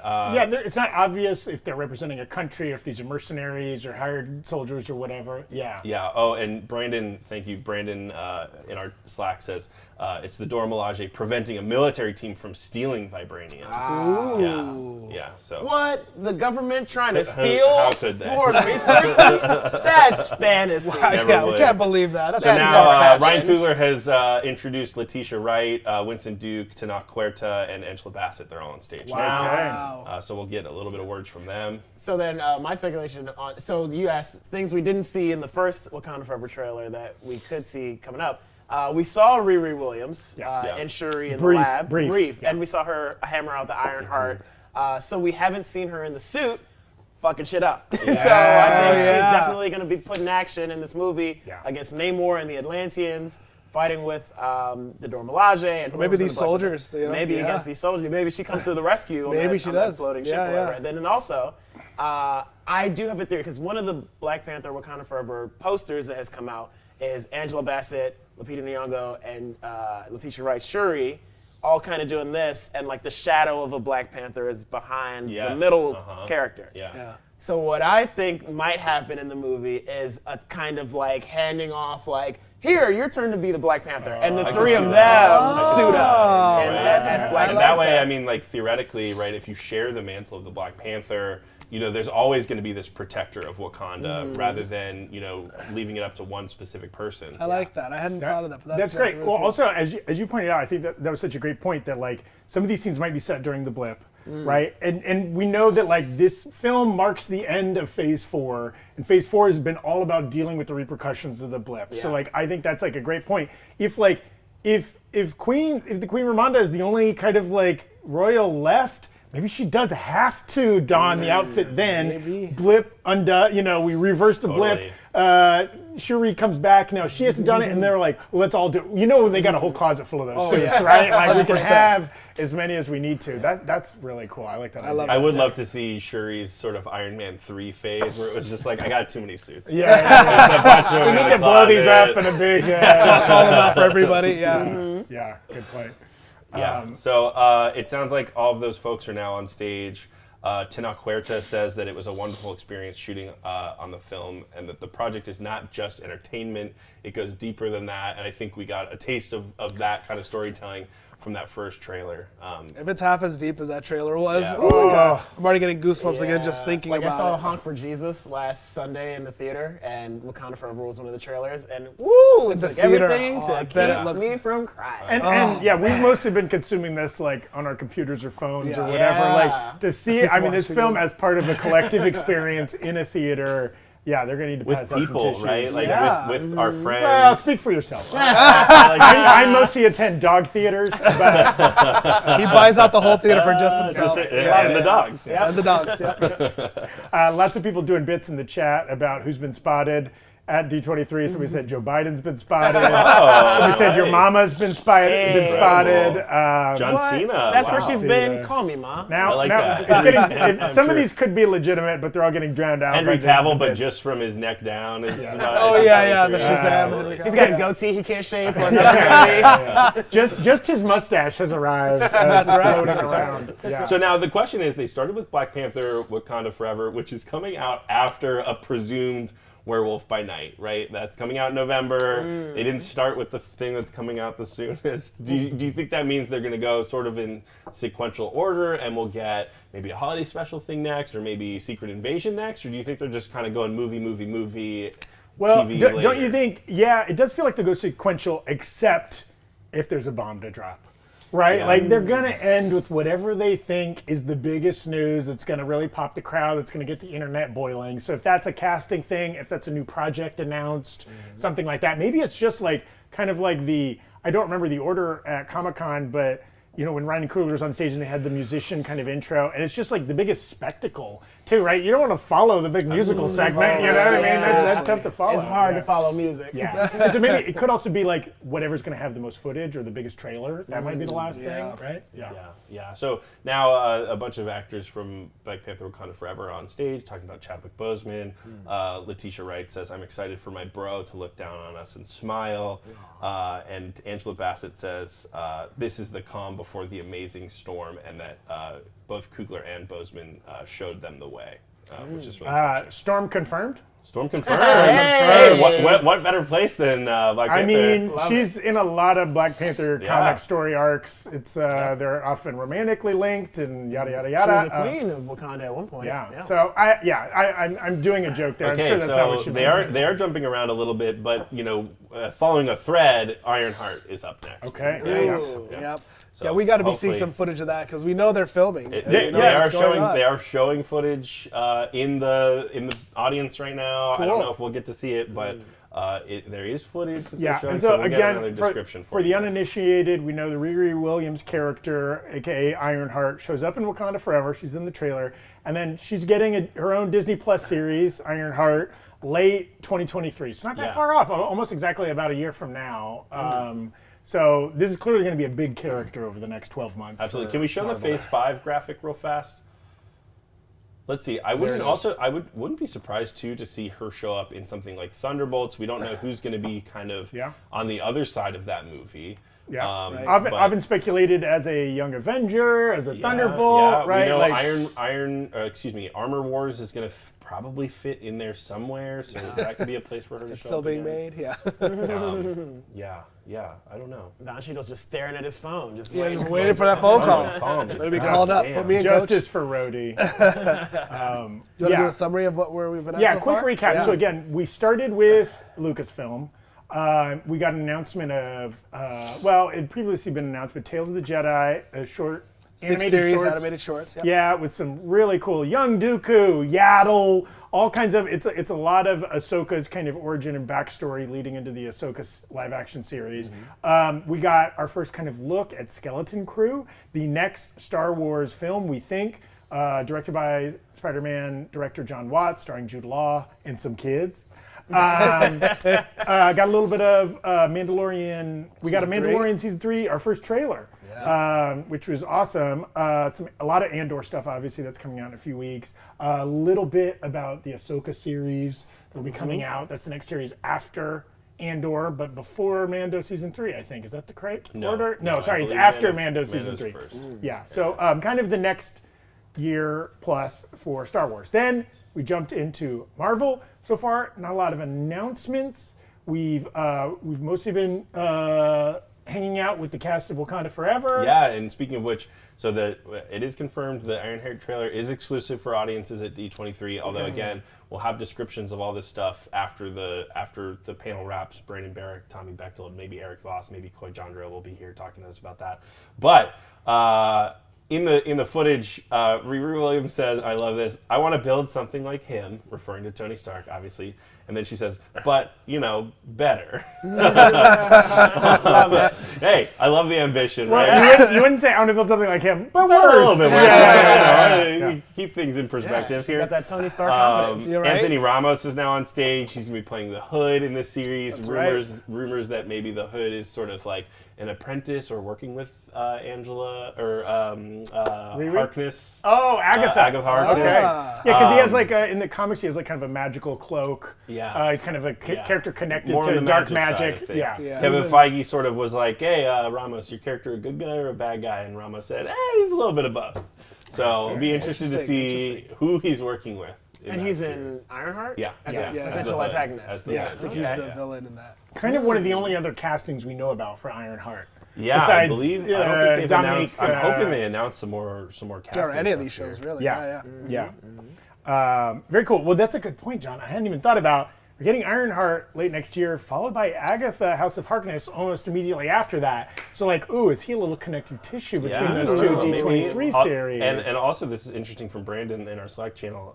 It sounds like Riri is definitely at MIT. There was some speculation that she might be in that sort of Oakland outreach center they set up in the first Black Panther movie. Sorry, Coy, your theory was wrong. They're sticking with the comics origin. She's definitely at MIT. Yeah. That's one thing I was missing from the Iron Man series is I was hoping they would do kind of like the comics how the Mandarin is more magic and Tony Stark is more technology, having technology versus magic. And it sounds like maybe if they're going with the magical cloak from the hood, maybe that'll be where Riri Williams comes in to help bridge that gap of technology versus magic. Speaking of which, Kevin Feige says having a character rooted in magic and a character rooted in technology is new for the MCU. Yeah, there you go. We've always done either or with like, I mean, I guess WandaVision and Vision, there's a little, there's a little bit of that. But like, he is magical in that show because he's a creation of, But then also, we kind of got Iron Man versus magic in Infinity War when he took on Ebony Maw. And when they went to space, there's a little bit of it's a lot of definitely versus a lot of crazy stuff. Yeah, so they wrapped up the sort of Black Panther Ironheart portion of the event. No casting news about any of that stuff, unfortunately. But they've moved on to Ant-Man and the Wasp, Quantumania, Paul Rudd, Evangeline Lilly, Jonathan Majors, all on stage. Jonathan Majors is apparently wearing a hat and a very cool-looking trench coat. Ooh. And nothing else. Nothing else. I mean, cool-looking trench coat, but not necessarily Kang costume. Yeah. Just maybe stylish actor outfit. I'll try to get if I can find a photo of it, I'll pull it up. But okay. Also, what's underneath that trench coat? Probably a 12-pack because he is ripped. Lots of muscles, that's for sure. Muscles but on like muscles on muscles. anything else. Oh, this is fun. Jim Rash from Community, the dean in Community, is apparently in Ironheart. I guess he had a scene in Civil War where he was at MIT. He was the one who had the idea about that hot dog, that self-warming hot dog. He's like, Tony, I know, gross, but think about what if he did this? Yeah, that was him. That's cool. Funny. So they showed off some of the new Ironheart suits in the teaser footage, and it sounds like Jim Rash is going to be one of her engineering teachers in the show. So that'll be fun. There'll be some comedy for sure. But in speaking of comedy, Ant-Man and the Wasp, right? Like, and that's a series that has had a lot of kind of comedic heavy hitters, obviously from the top down, Paul Rudd, but then like, cameos from Neil Hamburger and other kind of noted comedic actors throughout that. And is Bill Murray confirmed? He is in that movie. Oh, he is in that movie, but has that been announced? He's not on stage. Right? Well, they showed footage of it at Comic-Con. Oh, they did? Okay. So we know that he's in it for sure. Okay. I didn't know if it was still a rumored kind of a thing or if it was official, but so Bill Murray, another comedy legend. Yeah, a lot of heavy hitters there. Yeah. He picked up his phone and was like, all right, I'll do this one. I'll take this paycheck. Phone. Bill Murray famously does not have an agent or really good ways of contacting him. You just have to call his phone. It goes to an answering machine, and maybe he answers it, even if you're Kevin Feige or whatever. Right? Good for him. This is very odd. When asked about him being the sexiest man alive, Paul Rudd says, "Well, I've met Michael B. Jordan, so that seems very, very wrong for him." And then Major says he knows Michael B. Jordan and Paul Rudd, and to him they're pretty much the same in terms of sexiness. Wow. Also, a lot of fluff here. Secret casting drop. Maybe we get a Killmonger return and Wakanda Forever. Interesting. Whoa. Yeah, when would Paul Rudd have met Michael B. Jordan other than like the secret Marvel actors? Maybe just a Hollywood party, the Oscars, whatever. But they've never been in a film together. I don't think so. Interesting. Has Jonathan Majors and Michael B. Jordan been in anything? No, I don't know either. No, so that could be another. I don't know. An Equinox gym somewhere in West Hollywood. Oh, they're doing Creed 3. Oh, he's in Creed. Of course. Creed 3. So he's well acquainted with both actors. So we haven't seen it yet, also, but they're working together. Very diplomatic of Jonathan Majors. He has a preference one way or the other, but he's trying to stay on everybody's good side. That's very smart of him. He's a charming man. He hasn't made it this long in Hollywood for no reason. That's right. Right. Again, thank you to everybody throwing super chats out there. If you have any questions, any speculations, any big reactions, throw out a super chat. We will try to answer all of those. We'll scroll back through any that we missed too later on in the show. There's VO coming through. New Rockstars is my fave thing. 2 days to my birthday. Yay! Happy early birthday. Happy birthday, VO. Fellow Virgo. What's poppin'? Yeah. All right, here's a shot of Jonathan Majors, courtesy of Coy Jandra, there on the far left.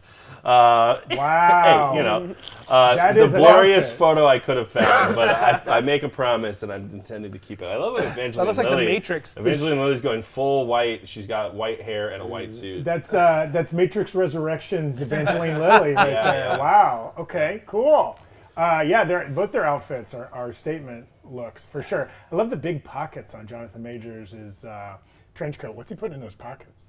Apples. I mean, a bunch of ants. A bunch of ants, yeah. A little Squash, anthill in squash there. ants. Yeah. Also, And wasps. it seems like everyone on that stage is very happy to be wearing clothes and suits and stuff because this heat wave was snapped. Yeah. But Their that's the AC 's Hall working H for is sure. functionally air conditioned. Unlike Yeah. this room. I will say Paul Rudd is talking a little bit about Quantumania. He says this is unlike anything you've seen, certainly from an Ant-Man and the Wasp.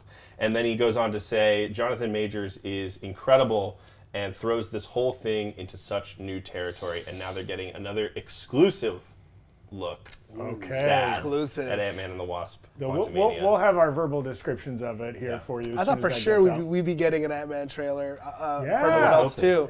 I mean, they're going to be releasing stuff for us sometime soon, probably in the next What month. is it going to be? Yeah. Marvel's MO is usually like right before a film drops, we get the trailer for the next film. True, Like, didn't we get Wakanda Forever right before Thor: Love and Thunder? Yeah. Right. Also, like, maybe they're saving it for Black Panther in a couple of weeks. Yeah. Yeah. Oh, yeah. Maybe exclusive. You got to go Yeah, see it in you gotta go theaters see it in if you want to see theaters, that trailer. Yeah. I feel like we didn't get a lot of lead up to Thor 4. Like, I feel like a month out, we started getting maybe too much. True, yeah, it was- I think it and definitely maybe was, it's like, because last minute. Marvel now that they have so many like Disney Plus series and whatever, they don't want to crowd out the market, so they kind of wait and do like a big push in a narrow window rather than like promoting these movies for years and months, right? Yeah. And now that they're like slates so stacked, I mean, we went from like one phase having 5 films to now we're like 10 deep. And We've with almost that Disney much Plus every and- year. Yeah, Yeah. now we're having that every year where phases are done in like a year and a half. Jesse That's Waller right. coming through in the super chat, waiting for Morbius 2 announcements live from the UK. Hey. Cheers. Whatever time it is in the UK, it's Morbid Morbid time. Okay. Do you think they'll actually... Because it made money, didn't it? No.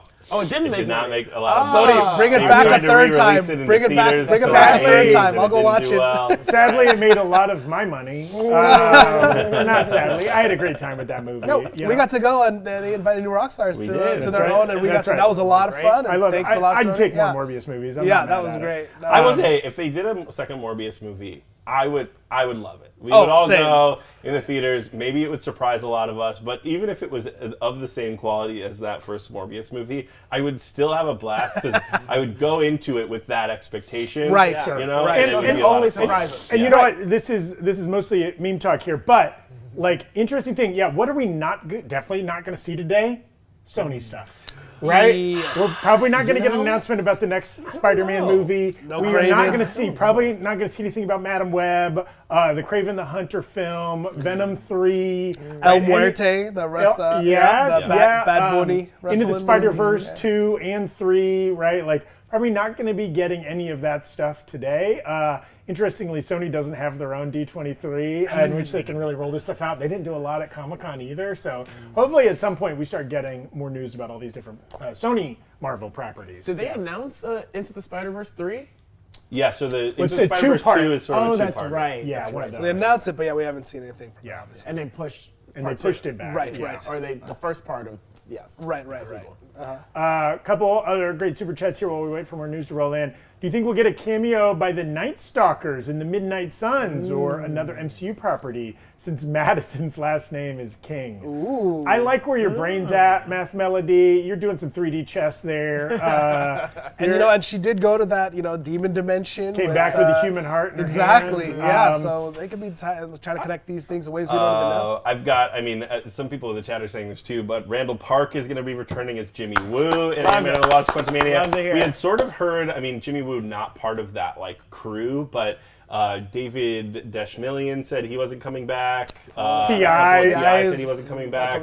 Michael Payne is a question Michael Payne mark, is right? still up in the air. We don't know, but it's exciting that characters like Jimmy Woo are going to be back in the MCU because they are truly some of my favorite parts of those Ant-Man movies. Yeah, absolutely. And again, Ant-Man, by far the most comedic franchise. Maybe. Yeah, but it sounds like from what they're saying, it might not be quite they're gonna take this movie seriously. I'm sure it's still a Marvel movie. It's still Paul Rudd's still in the lead, Peyton Reed's still directing. I'm sure maybe Chris McKenna's still writing. I'm not totally sure.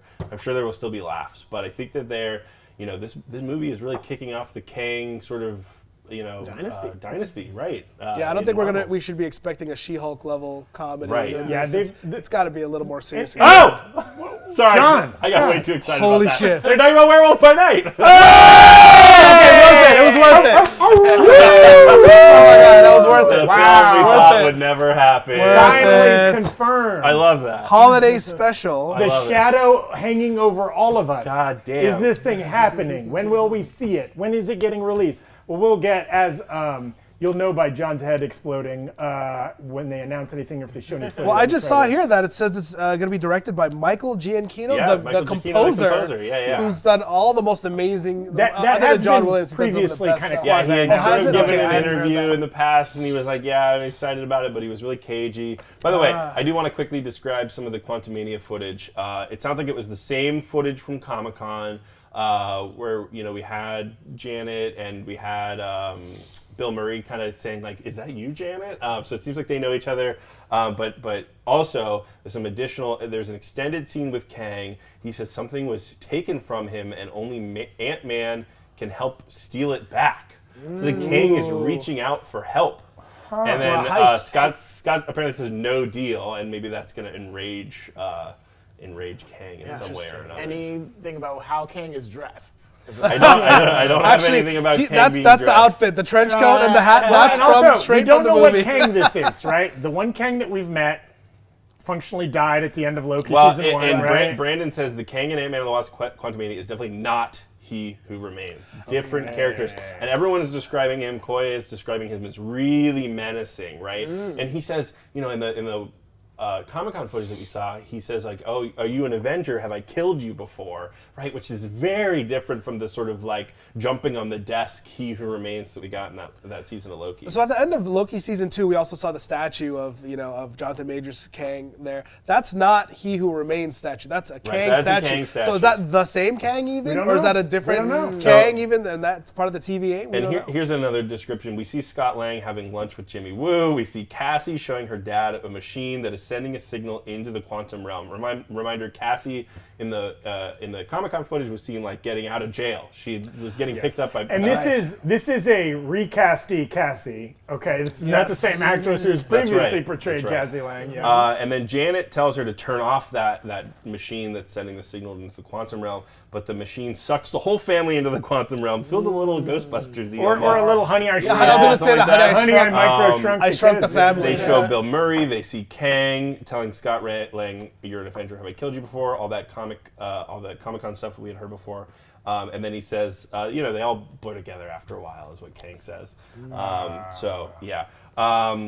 So Werewolf by Night, people are saying it's coming out next month. Of course. What? It's October. I'm happy. I didn't think they were going to... with Thor, the quick lead up. You're right. Yeah. I didn't think they were going to be able to hit that target, but here we go. People who are unfamiliar with Werewolf by Night, Werewolf by Night is a werewolf in Marvel Comics. I'm not super familiar with him, but that is the comic that Moon Knight first debuted in. First appearance of Moon Knight. We could see a little bit of Moon Knight. I'm not sure if this has been confirmed at the panel. I'll let you know if it has been, but there's been some rumors that it's maybe just a fun kind of campy, old school type horror short, maybe like 30 minutes, all in black and white, which is kind of fun, sort of harkening back to those, James Whale type horror films of the 30s and 40s, like that, right? So Michael Giacchino, who's, I think he's directed a couple of things before, like some short films for some movies that he's worked on.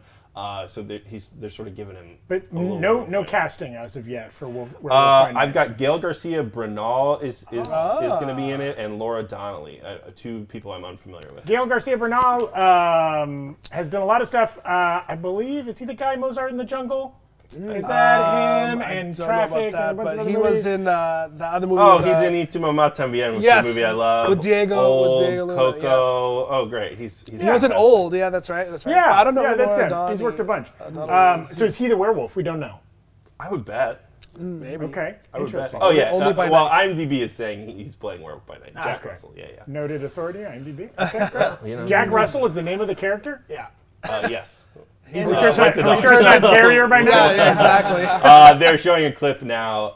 I hope they put that one online. You know, that one feels like it doesn't need to be so exclusive. Yeah, and it's coming out in a month. So yeah, it's coming out in a month. They got to drum up hype for it now. Yeah. And again, we think that's going to be a Disney Plus exclusive. There, probably like short. Again, kind of dropping in the same vein as the I Am Groot shorts and some of the other things they've plopped on there. But we're jazzed for it. Well, and I feel like this is maybe as much of a confirmation as we're going to get, although they are playing a clip right now of Werewolf by Night. But the title card itself is in black and white. So okay. We can get that on screen now. Also, favorite cinematic werewolf? Are you a Werewolf in London? American Werewolf in London? Are you a Benicio del Toro as the werewolf? Or Teen Wolf. Teen Wolf. There it is. Yeah. MJF. It gotta be. Yeah. I mean, as a millennial who sort of grew up around these books, like the werewolves in Harry Potter, also have sort of a special place in my heart. Hey, Dashel, can we show that title card real fast? Yeah, it looks good. Radio silence. Lycans in you might have Underworld. run to the bathroom. Oh, there it is. There it is. Thank you, Dash. So, yeah, you very know, black. Very similar to Moon Knight. Special presentation. I like that. knows? That sounds cool. Yeah, it does look very Moon Knighty. You're right. Absolutely. Yeah. Ooh, possible connection. Yeah. Possible connection. There were rumors that Werewolf by Night would show up in Moon Knight. I don't know if that was cut or if it was just bad info. Or was that just people misunderstanding the Egyptian wolf characters? The trailer is out, so we're going to pull that for you guys. Oh, here we go. As soon as we have it. Okay, great. Real quick, while we wait for that, a couple other super chats. Noob Master saying off topic, but is Sheridan Carter Sonny Birch's boss? Maybe we get an answer to that in Quantumania. Oh, yeah, who was Sonny Birch working for in Ant-Man and the Wasp? We never found that out. Nolan wins 1027. Jimmy Woo better have more magic tricks. If you think for a second Jimmy Woo isn't coming with some next level sleight of hand, you, sir, are mistaken. I mean, this would be so cheap, and I would hate it in actuality, but wouldn't it be fun if the foil to one of these Kangs was just sleight of hand magic, puzzle magic? It distracts There's him so just many, enough. there's infinite Kangs, at least one of them's going to get tricked by one of Jimmy them's an Woo. easy mark. Yeah, totally. Okay, great. Another 22 saying, I've always fan cast Brendan Fraser as the Thing. Yeah, his energy is out there right now. People are saying he's an Oscar favorite for his work in The Whale. Obviously, he connects to 90s kids, elder millennials, middle millennials who enjoyed the Mummy series, Encino Man. And George of the Jungle. George of the Jungle. Watch out for those trees. Any bedazzled stands that in was the one chat? of my faves. So, that movie. And while we wait for this trailer while we wait for this trailer real fast, it's coming out on October 7th, so it's actually pretty close. Less than a month now. It is going to be in black and white. Brandon describes it as looks weird as hell, old school, and now they're showing a trailer for Secret Invasion. Okay, so folks, we're going to have back-to-back hot trailers for you. Well, who knows if we'll get the... Hopefully, hopefully they release. We don't know if that's exclusive. But, yeah. Excited. I like a weird as hell old school for a Werewolf by Night. Why not? I wonder if it's gonna have that grainy film feel to it, maybe even in a 4:3 aspect ratio, just like a really old school kind of thing. That'd be hilarious. I have a little bit of a preview of it. It looks pretty. It looks like they just like turned on a black and white filter. So it's not like The Lighthouse with William Dafoe. More like Roma. You know, it was like we're gonna shoot a film in 2020. Or in Logan, they're gonna just say, "Here's the black and white version." Yeah. There's a black and white version of Logan? Oh yeah. Oh shit. Yeah, I think it's on the 4K Blu-ray. It's funny that directors like George Miller did that for Mad Max Fury Road. I love that. People in the chat asking, will Werewolf by Night be rated R? I don't know, but I can almost 100% guarantee no. If it's going to be on Disney Plus. Okay, so I'm going to go try to take care of the Secret Invasion trailer because apparently that's out. Great. And if anything's going to be... want to show that first. So we're working to get you both of these trailers as soon as we can. Okay. If anything's going to be rated R... Why don't we'll show the Werewolf by Night trailer really quickly while we work on getting the Secret Invasion trailer up. All right. Great.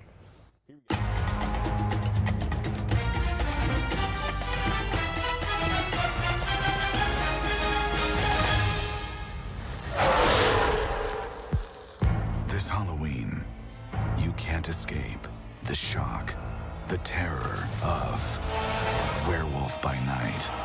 Tonight, it is every hunter for themselves. lives. Good luck. I'll be rotting for you. But one of you is a monster, masquerading as one of our own. I can't wait to find out what breed of evil you are.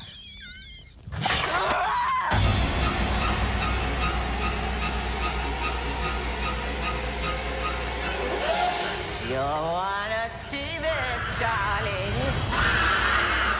Please don't do this. Death is coming for you!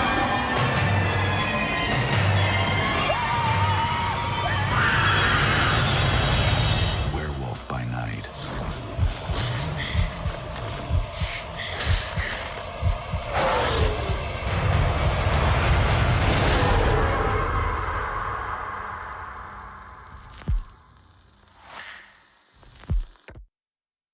Whoa! That looks so fun. It's like very Holy old shit. Hollywood, but also mixed with like the horror movies that I used to make, at home when I was like a little kid Camp running around. Rover, with yeah. my friends. I was saying completely unlike anything we've seen in the MCU so far, for sure. Absolutely. Which is great. Absolutely. it And they did that special presentation thing as if they're going to be doing more of these. Yes. I wonder if that's what we'll get for the holiday special. Yes. Something like that. Something their way of announcing this is not a series, this is not a film. Maybe also their way of announcing this doesn't connect to anything else. Who knows, maybe. right? Yeah, maybe. Maybe. But wild, like if you had just seen that trailer, didn't know it was made by Marvel, you wouldn't think that was a Marvel Right, film. right. Right. Well, You you would think pointed that was out, it's sort of like Werewolf, the game, or Mafia, Yes. or whatever you call it. where One it's of like- you is a werewolf, Yeah. right? And Secret you're trying werewolf. to guess. Secret werewolf, Love that yes.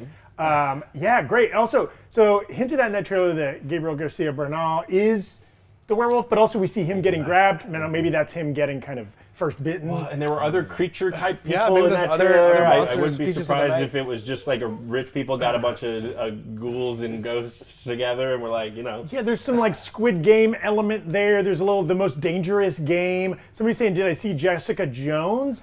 I don't think that's Kristen. In a Secret Invasion. I don't think that's Oh. Kristen Ritter. I don't think that's Kristen Ritter's Jessica Jones. Well, no, in the Werewolf by Oh, it Night, did there's an kind of look like actress. someone that I looked think like Kristen I don't Ritter, know. I could be wrong, but it looked like the same actress who was in Umbrella Academy, who played that one of the sparrows. Oh, maybe.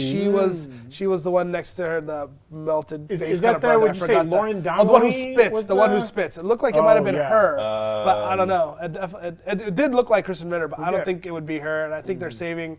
Either not going to use her ever again, or they're saving her for Jessica Jones in some sort of Daredevil, introducing the Netflix Which, characters. real quick, all of these trailers, maybe not Werewolf by Night, but probably even Werewolf by Night, we'll be breaking these down on the new Rockstars Absolutely. channel. Eric Voss specifically will be going frame by frame, picking out all the little details, especially ones that are getting publicly released. Now, like the Wakanda Forever footage, the Quantumania footage that's not getting publicly released, he would probably still do a recap video where he kind of covers, because he's there in the hall watching these. So just from memory, he'll be doing a breakdown. We won't have the footage there until that's released. But then anything else, any trailer, like the Secret Invasion trailer that we're about to watch, They're he'll moving be so doing. fast, we can't keep up. They're on to Armor Wars now. We have a new title yes. card for Armor Wars. It's Justice real. for It's Teen. real. That's Dope. the title card for Armor Ooh, Wars. look It at is that happening. arc That reactor looks- type. Yeah, oh, yeah, very Or even interesting. like outer spacey. Kind Yeah. of Oh, energy yeah. there? I don't know. Something interesting is happening. Yeah. I'm not sure. Do we have our Secret Invasion trailer, or we're still working on that? We're still John? working on Secret Okay. Invasion. We'll have that for you as soon as we do. Armor Wars is going to start shooting next year. Start That's still shooting. a little Okay, far. so we're- it's Okay, still a little probably not seeing further that till out. 2024 at the Yeah, earliest yeah, there. yeah. Mike Cairo in the chat saying, Man Thing confirmed? You know, I was going to say that same thing. In that trailer, I swear, and Eric will break it down for us, but there was a moment where it looked like the silhouette of the Man-Thing's face. And so that's what was making me think there's going to have a lot of monsters in this, maybe vampires, like what we talked about in Morbius with Blade coming up. But I also saw that Man-Thing moment. I know exactly what you're talking about. And it was just a silhouette, and there was a flash of a second of his face. We're about to move on to we're about to watch the Secret Invasion trailer. We have it ready. It sounds like Armor Wars is going to lead Secret Invasion is going to lead right into Armor Wars. And now they've moved on to Loki season 2. So let's watch the Secret Invasion trailer. Nice.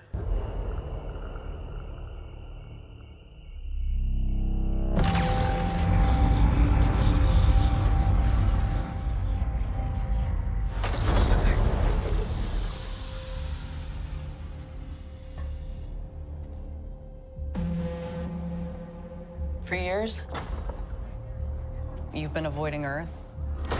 I have called for your help plenty of other times, and you've been pretty content to let those calls go straight to voicemail. Yeah, well, this is different.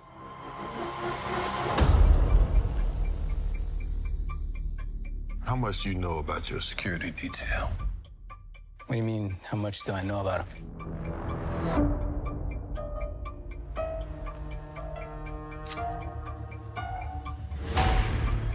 Fury, we're gonna be very careful now.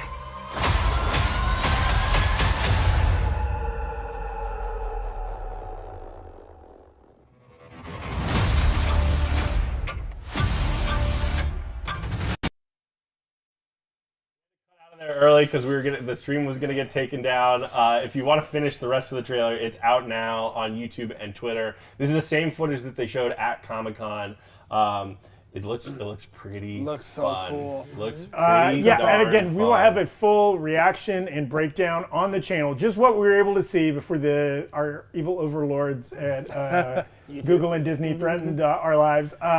So and now they're talking about Loki season 2. So I'm gonna get into that news. They're moving. Kevin Feige only has 90 minutes in Anaheim, and he's getting through everything. Wow. So Tom Hiddleston's on stage with Owen Wilson and Sophia DiMartino, who plays Sylvie. And it sounds like season 2 is going to start right when season 1 left off, right? Great. In that post-credit scene or that last scene where he's like, I'm back at the TVA, no one knows who the hell I am. Yeah. And there's a Kang statue in the hallway. there's the Kang statue. And then Feige says that season 2 is going to connect right into the multiverse saga. So I wouldn't be surprised. Can we pull up that Phase 5 graphic real fast? That's sitting right there in the middle. I wouldn't be surprised if that's going to tie into, I don't even know what multiverse projects are there. Maybe the Marvels.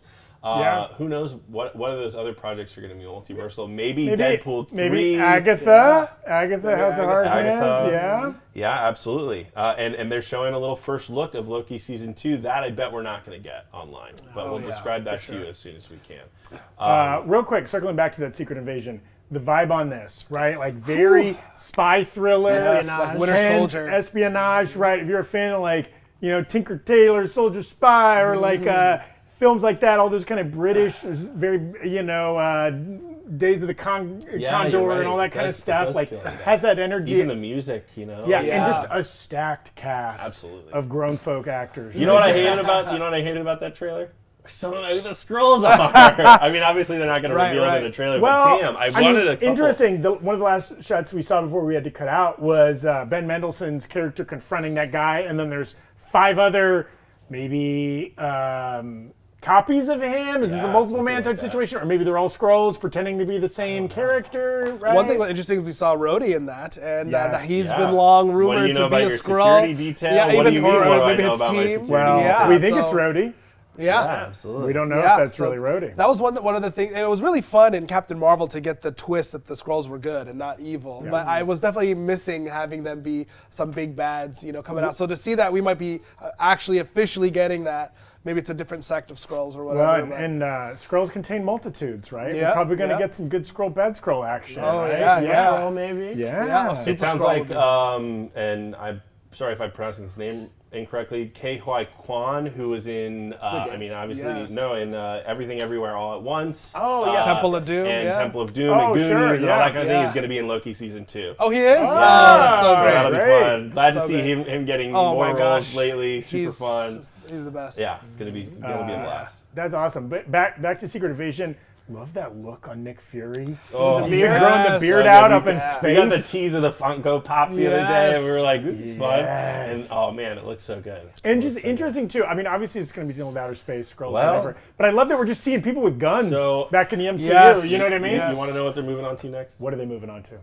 Fantastic Four. Whoa! Four is up next, baby. Oh Give us my the gosh! cast. Okay. Give us the director. The dog's excited for Fantastic Not a Four. drill. Not a drill. Okay, man, what a good day. What a good day. What a great day. I know they haven't filled in any new movies yet. We still have. Do we still have an hour to go on this panel? I can't remember. Time's flying when you're having fun. But man, oh gosh, it has been fruitful. I hope they still announce more movies. Who knows? Matt Shakman confirmed to direct. Okay, Fantastic it's out Four. there. It's been rumored for a couple weeks. Yep.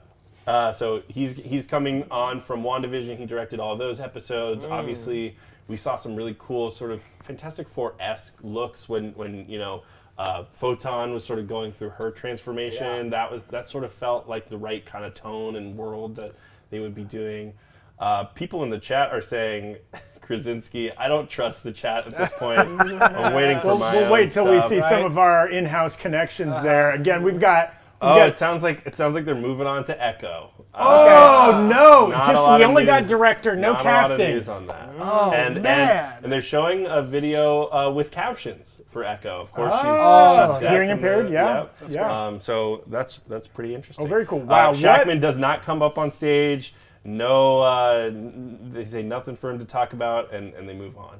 Oh, man. Feige tease. Now, again, this movie is 2024. It's a ways out. I believe. Yeah, it's November 2024. 2024, there you go. Yeah.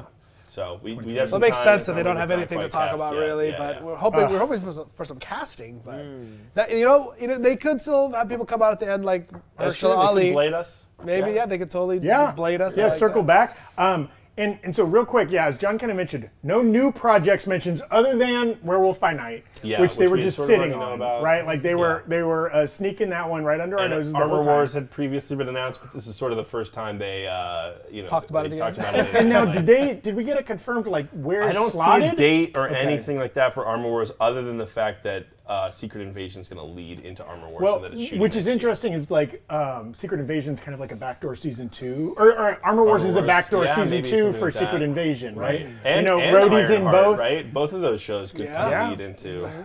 Yeah. I love that they have that. They're definitely covering the entire spectrum of Marvel here with with Werewolf by Night being like kind of a noir horror thing. Then they have Echo being a very street level thing. Then we have outer space things with Secret Invasion. In the Echo footage, there had been rumors that they were going to kind of play with her heritage and how that sort of gives her some kind of powers, being like of Native American ancestry. And so now it seems like in the footage that they showed, there's a fight scene and they see Echo looking at her hands and the hands are glowing. And then they do flashbacks into history. There's grenades, there's a little bit of Kingpin, and now the Echo cast is coming on stage. Vincent D'Onofrio, Alakwa Cox, no Charlie Cox? No Charlie Cox. So what's interesting is that about her hands glowing, because in the comics recently, she became the new host of the Phoenix Force. Oh, really? Interesting. Yes, she's the new Phoenix. I think she's currently the Phoenix in the Marvel Universe. So I wonder if they're setting up some seeds there. I mean, in her introduction in Hawkeye, she's a badass fighter, but we didn't see any hint at supernatural or otherwise powers, right? Yeah. It sounds like in the footage, Kingpin's donning that iconic yellow eye patch after he gets shot in the end of Hawkeye, and of course that's a storyline in the comics as well that they're going to bring into this season of Echo. Very cool. Yeah. Real quick, John Dunham in the chat. What if Don Cheadle Rhodey is a Skrull and they're getting Terrence to come back as the real Rhodey? That would be next level. That's very Phase 4 of them, right? With some of these sort of fan castings or the winks and the nods with both with She-Hulk and Multiverse of Madness. Black Bolt there, showing back up. Hilarious. I don't know that Terrence would be so down to reprise that. Or maybe after if they some of the backed up, choice words that he said. Yeah, if they backed up the Brinks truck, I bet that maybe he could be convinced. Don Cheadle might not like that and be like, what's going on again? I need to be working. Not care so much. Yeah. Fair. But that's a good one. Sir Psycho Sidekick saying the one in Umbrella Academy is Larry David's daughter. I think that was the actress you were referencing earlier. So is she the one in Tom? the trailer? Yeah, she looked like it could have been her maybe. Yeah. Interesting. We're getting some reporting from our on the ground. Tommy Bechtold, most of his correspondences have been tough because his phone's been covered in tears since Harrison Ford came out on stage. That might have broken Tommy Bechtold, but he'll be. Tommy and Brandon from the Breakroom cast will be reporting back. They've been in the hall watching all this footage, seeing all these trailers and announcements. And as soon as the panel is wrapped, they're going to call in to us and report back on everything they've seen. So stick around for that.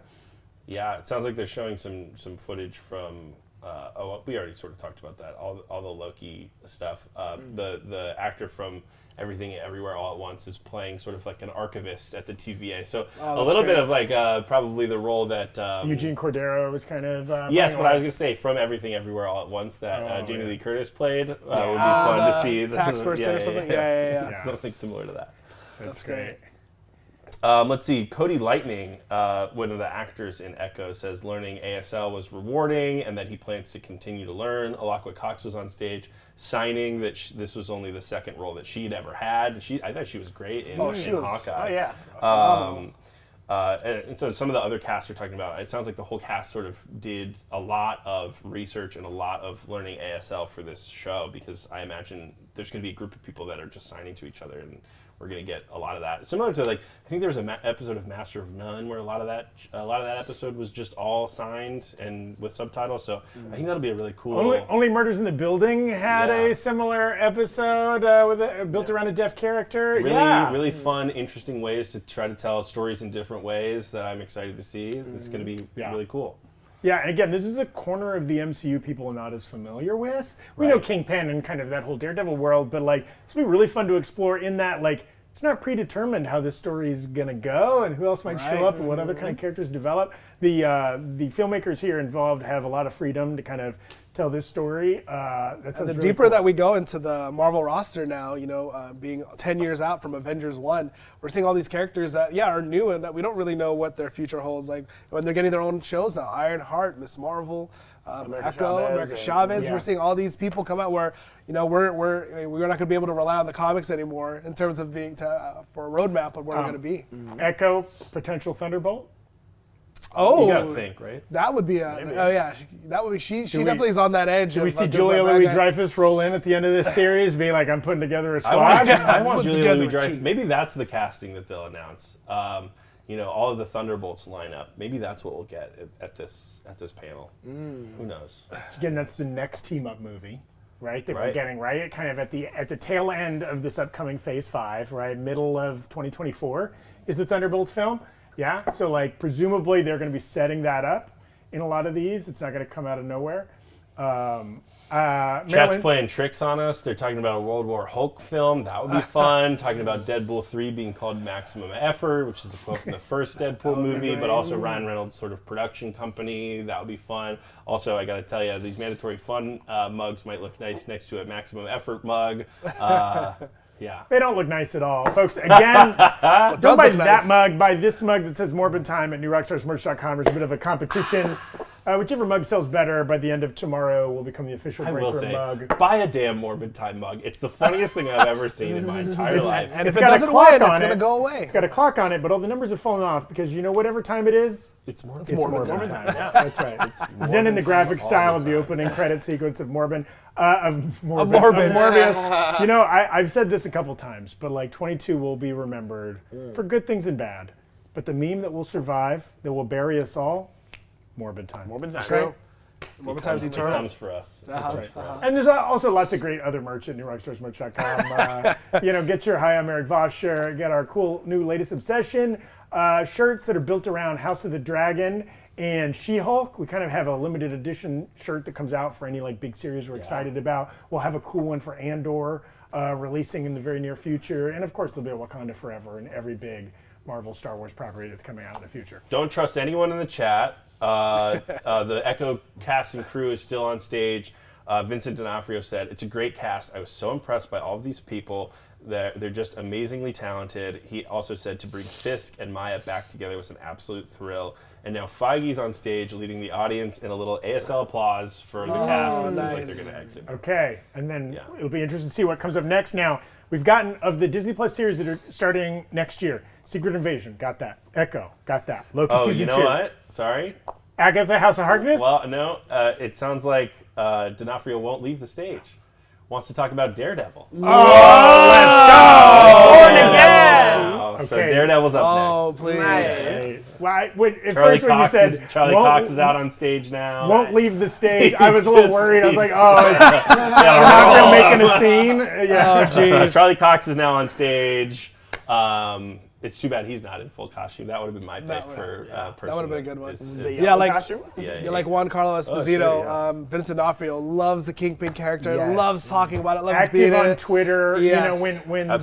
When the Daredevil series was kind of in the interregnum between Netflix, he was very vocal, being like, "Yeah, let's keep this going," and he got his wish. Yeah. Man, if we get more casting announcements for Born Again, I know they're not going to have any footage or anything, but if they want to bring back the actor who does Foggy, want to bring back Karen Page, if they want to bring back some of the cast, Rosario. She's there. Maybe she could come out. I mean, there's a lot that could happen. So they did do a little. There was like a sizzle reel playing in the hall yesterday at D23. If you were there in person, and they debuted this new Daredevil logo that we can throw up on screen real fast.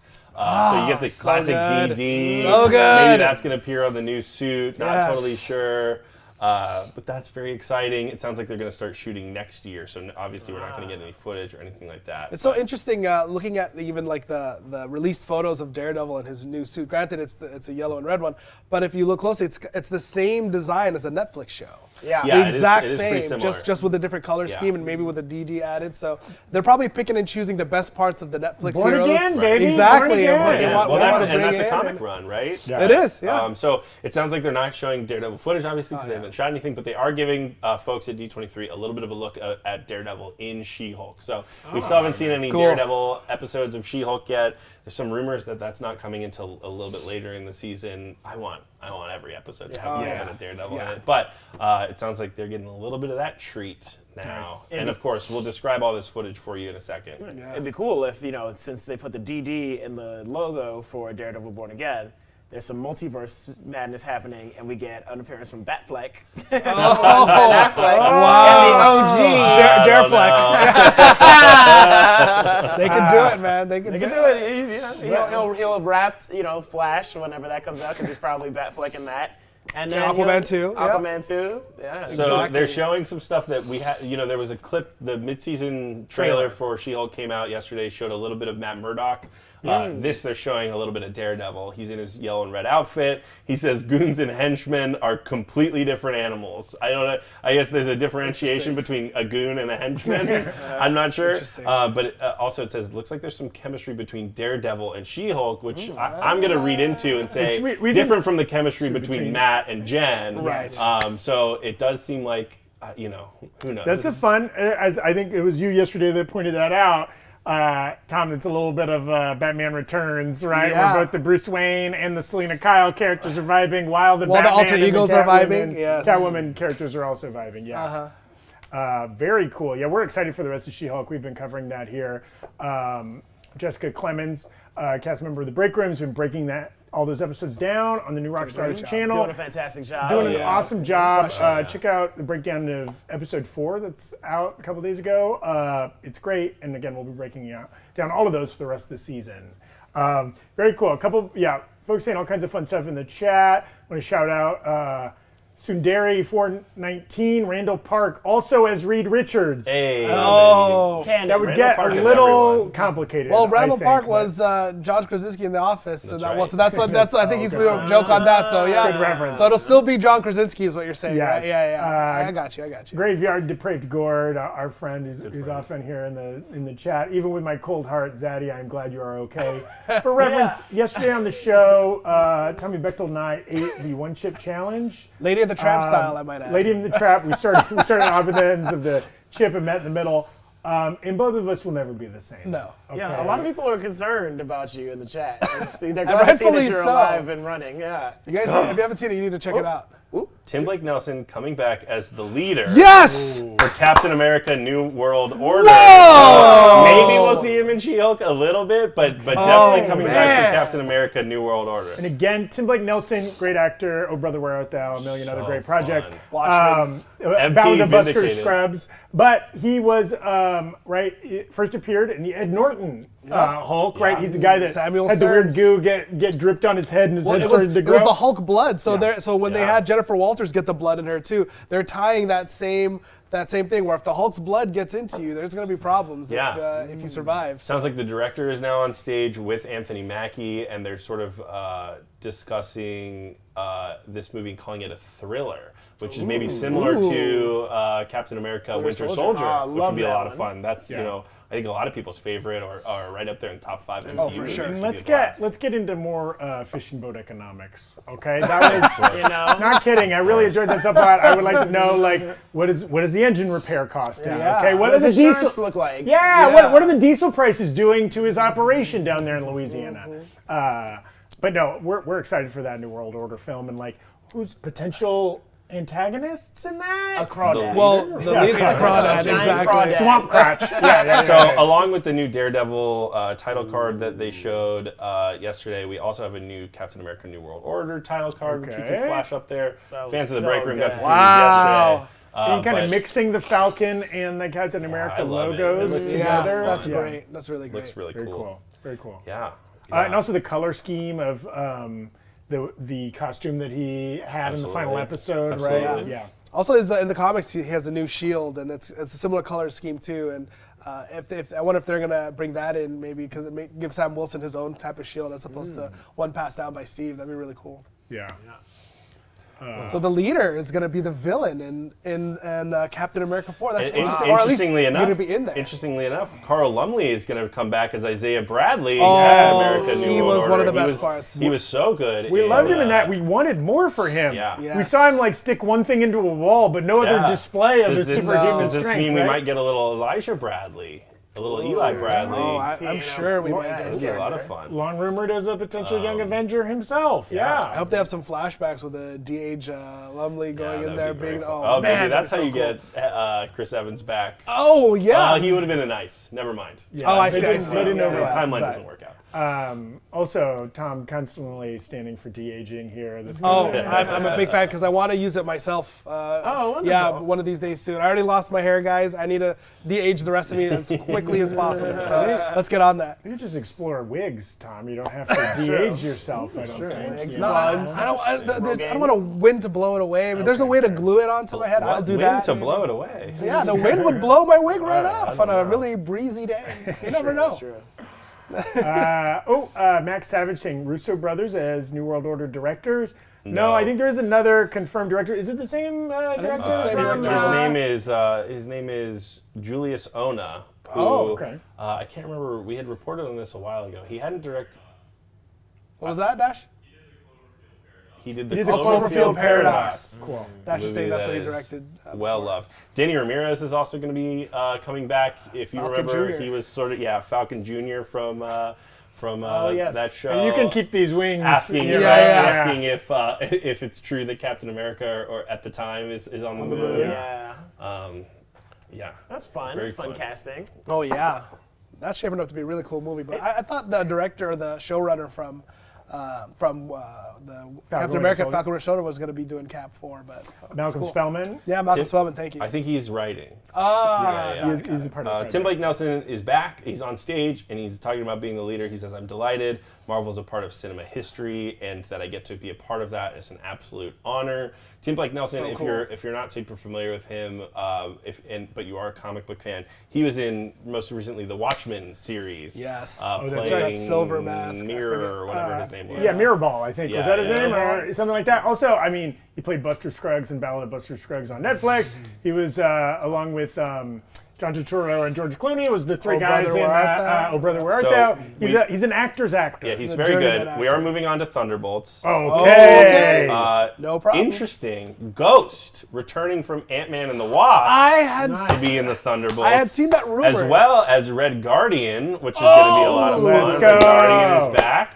And Taskmaster. We'll see. They like to do a little bit, they probably heard some of the Taskmaster or the Do we know which Taskmaster? Antonia, I imagine they'll probably try to do a little bit of tweaking of that character. If they could bring Tony Masters, because there's a deleted scene in the Black Widow movie where she, maybe in the final cut, where she joins the Widows and she, she's officially good and now she's been fixed. So I wonder if they're going to try to bring in, Tony Masters. Sebastian Stan is going to join the Thunderbolts. All right. We'll see which side of the now we got a stew going. Okay. Yeah. Thank you to Brandon Barrick, who's in the hall in hall 23 Thank you, Brandon. right Doing now. hard work, Brandon. Do the Lord's work. Also, Red Guardian, man. What a fun character. We want one more of the best of parts that of Black guy. Widow. Our favorite Russian. Exactly. Our favorite. Still fits.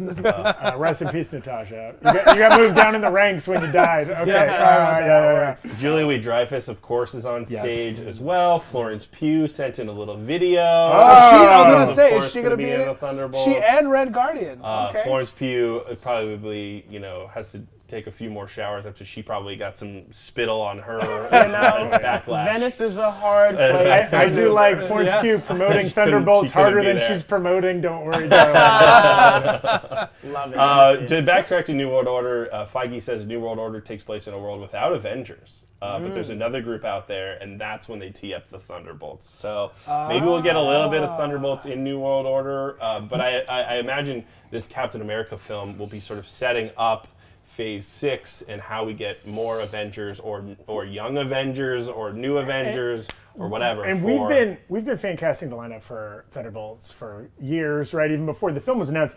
This is an interesting lineup in that. No Abomination, no Zemo. Feels like Zemo. A more good guy lineup than the kind of anti-hero Suicide Squad-esque lineup that we often get depicted in comics or that we've been kind of predicting. Like, these are more straightforward good guys. Can we get the photo up there? Oh, look at that. We've also got, of course, John Walker returning. Oh, okay, there he is. There's Mr. Mayonnaise. And I'm hard-pressed to figure out, is that supposed to be Val on the far left there? Is that who that's supposed to be? Or is that Sharon Carter? It could be Sharon Carter. Yeah, that's hard to tell. That looks like try to get a Val. confirmation She's in like for kind you of a shortly. business suit, dark hair, with the white stripe. I think that... This looks the poses look very Suicide Squad. Yeah. With both Florence Pugh's character and Red Guardian there. But what's interesting is them talking about a world without Avengers. That reads to me actually a little bit more dark Avengers than the traditional Suicide Squad type approach. So that'd be interesting to see. They have no direction. Feige has confirmed there are no Avengers right now, right? Tony Stark was funding the Avengers after the events of Civil War. Yeah. And now with him gone, there's no one to sort of like, A, pay for their shit, and B, kind of keep everyone together, keep everyone... Well, interesting. Yeah, exactly. There's Brandon Barrick on this show has been his big theory that is yet to be debunked. He's predicting that movie when it comes out is not going to be called Thunderbolts. It's going to be called Thunderbolts versus Young Avengers, Mutants, something, right? And that it's going to be about this team being because why are they being assembled? It's something they need to fight, and you can't just put one person against that fight, right? It needs to be a team, so maybe they're fighting a team, right? Well, and it could be similar to, this Ant-Man and the Wasp Quantumania thing where Kang is asking Scott Lang for help. We could just see another villain asking the Thunderbolts for help on something it could be villains versus villains, right? Mm-hmm. Yeah, true. They could be assembling, all of the old villains. And on the Ultimates 2 comic, that's kind of what they did, where they had the Avengers versus each. Then they're all their bad guys teamed up like a Legion of Doom type thing, and that's why they all fought. Maybe the Thunderbolts could be taking on all the old villains of the MCU coming together. Some of those names I referenced, Abomination, Zemo, etc. Maybe that's who a squad of them is who these people are going to be fighting. Yeah. So it sounds like they're going to be moving on to something else. Thunderbolts starts shooting early next year. We'll see what's next. Who knows? Yeah. No Zemo. I'm really surprised about that. No I would have put all my money. Yeah, maybe. I could also see Zemo being in the film, but not maybe being one of these main, 7 people that they have in this promo image. Sure. He could be taking a step back. Ghost, that's really cool that she's back. Yeah, very good. It's interesting. This is the culmination. This is the end of Phase 5, Thunderbolts, right? Mm-hmm. It's in the middle of 2024. Right. This next 18 months is going to be Phase 5, basically. Let's throw that graphic up real fast. Yeah, and this is at the end. Interesting but it is butted up right next to Captain America: New World Order. Well, right? also interesting. These are all mostly Phase 4 characters. Sure. In this film, absolutely. right? No Echo. With the exception of Bucky, right? Yes, who goes back to Phase 1, right? And I suppose Ghost is a Phase 3. Which maybe this is like a factor of actors can only do so many things at the same time. But no characters from Loki, no characters from Echo, no characters from the Marvels, right? Speaking of which, that's what they're moving on to next, the Marvels. Okay. Yep. Great. They're flying. Oh, yeah, they're whipping. And again, the Marvels and Guardians 3 and Blade are the other 3 films after Quantumania in this next phase. all of which we don't know very much about. Yet, hopefully. Yet. Yeah. Quick, we got a couple super chats we'll cover here as we wait for this news to leak in. Our friend Chrissy in the super chat saying, I am living for Yelena and Bucky. Hell yeah. Maybe this will be the Winter Soldier Black Widow romance we never got from the comics. Oh, I would love that. I like that. You know, Bucky is has been denied a nice romance. We know he was on the apps. He was trying to get out there. That's right. In Falcon Winter Soldier, but never got that. He didn't have his. Maybe it takes another assassin to to be able to go toe to toe with him. Yeah. There'll be some awkward chats about reproduction between him and Yelena. So, and lack thereof. Yeah, right. Tiana Paris and Brie Larson and our new Rockstars friend Iman Vellani are now on stage to talk about the Marvels. Okay. We'll get some more info about that coming up soon. I'm still curious. I don't think they've announced an antagonist for that film.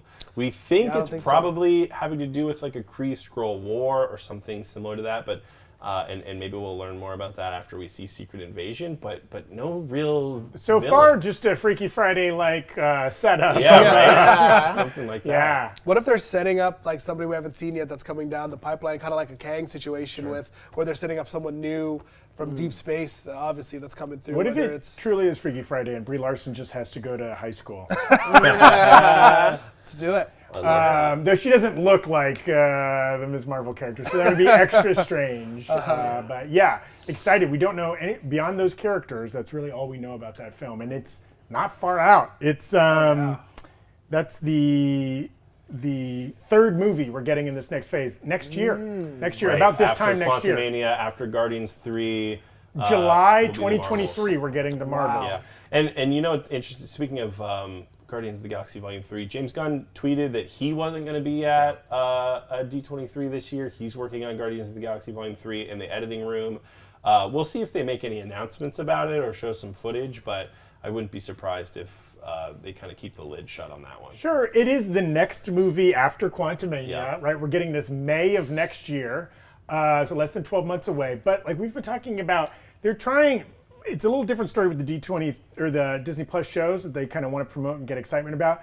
But these Marvel movies kind of sell themselves. Oh, yeah. And it feels like they're kind of narrowing their promotional window so that they're not talking about these movies for years, but rather just for the window between the previous movie and the next movie is when they push it really hard. So we still hope to see some stuff.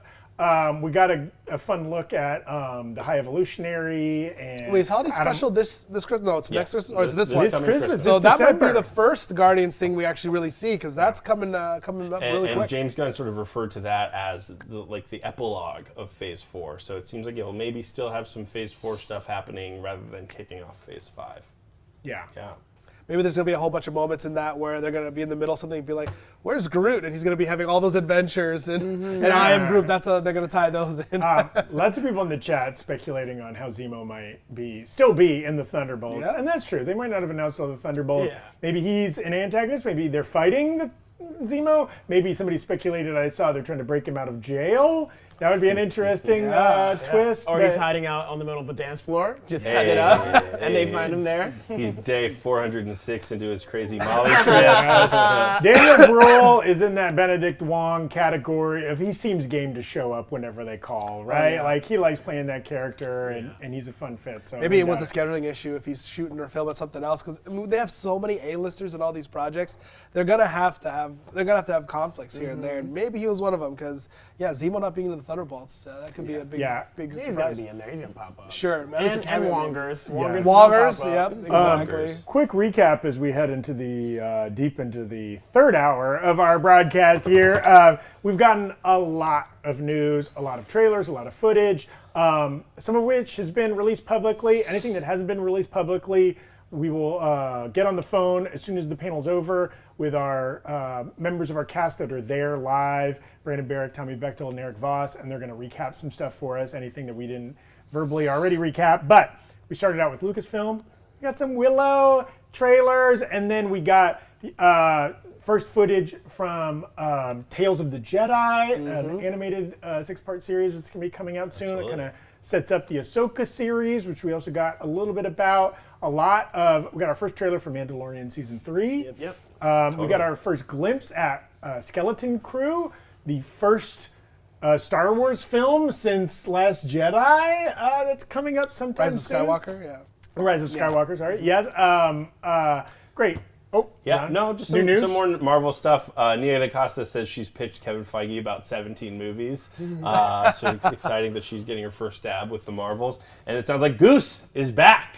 Everyone's favorite Flurkin is back in the Marvels. Great. So we'll see if Fury loses another eye. Yeah, watch your precious items. Love that little mother Flurkin.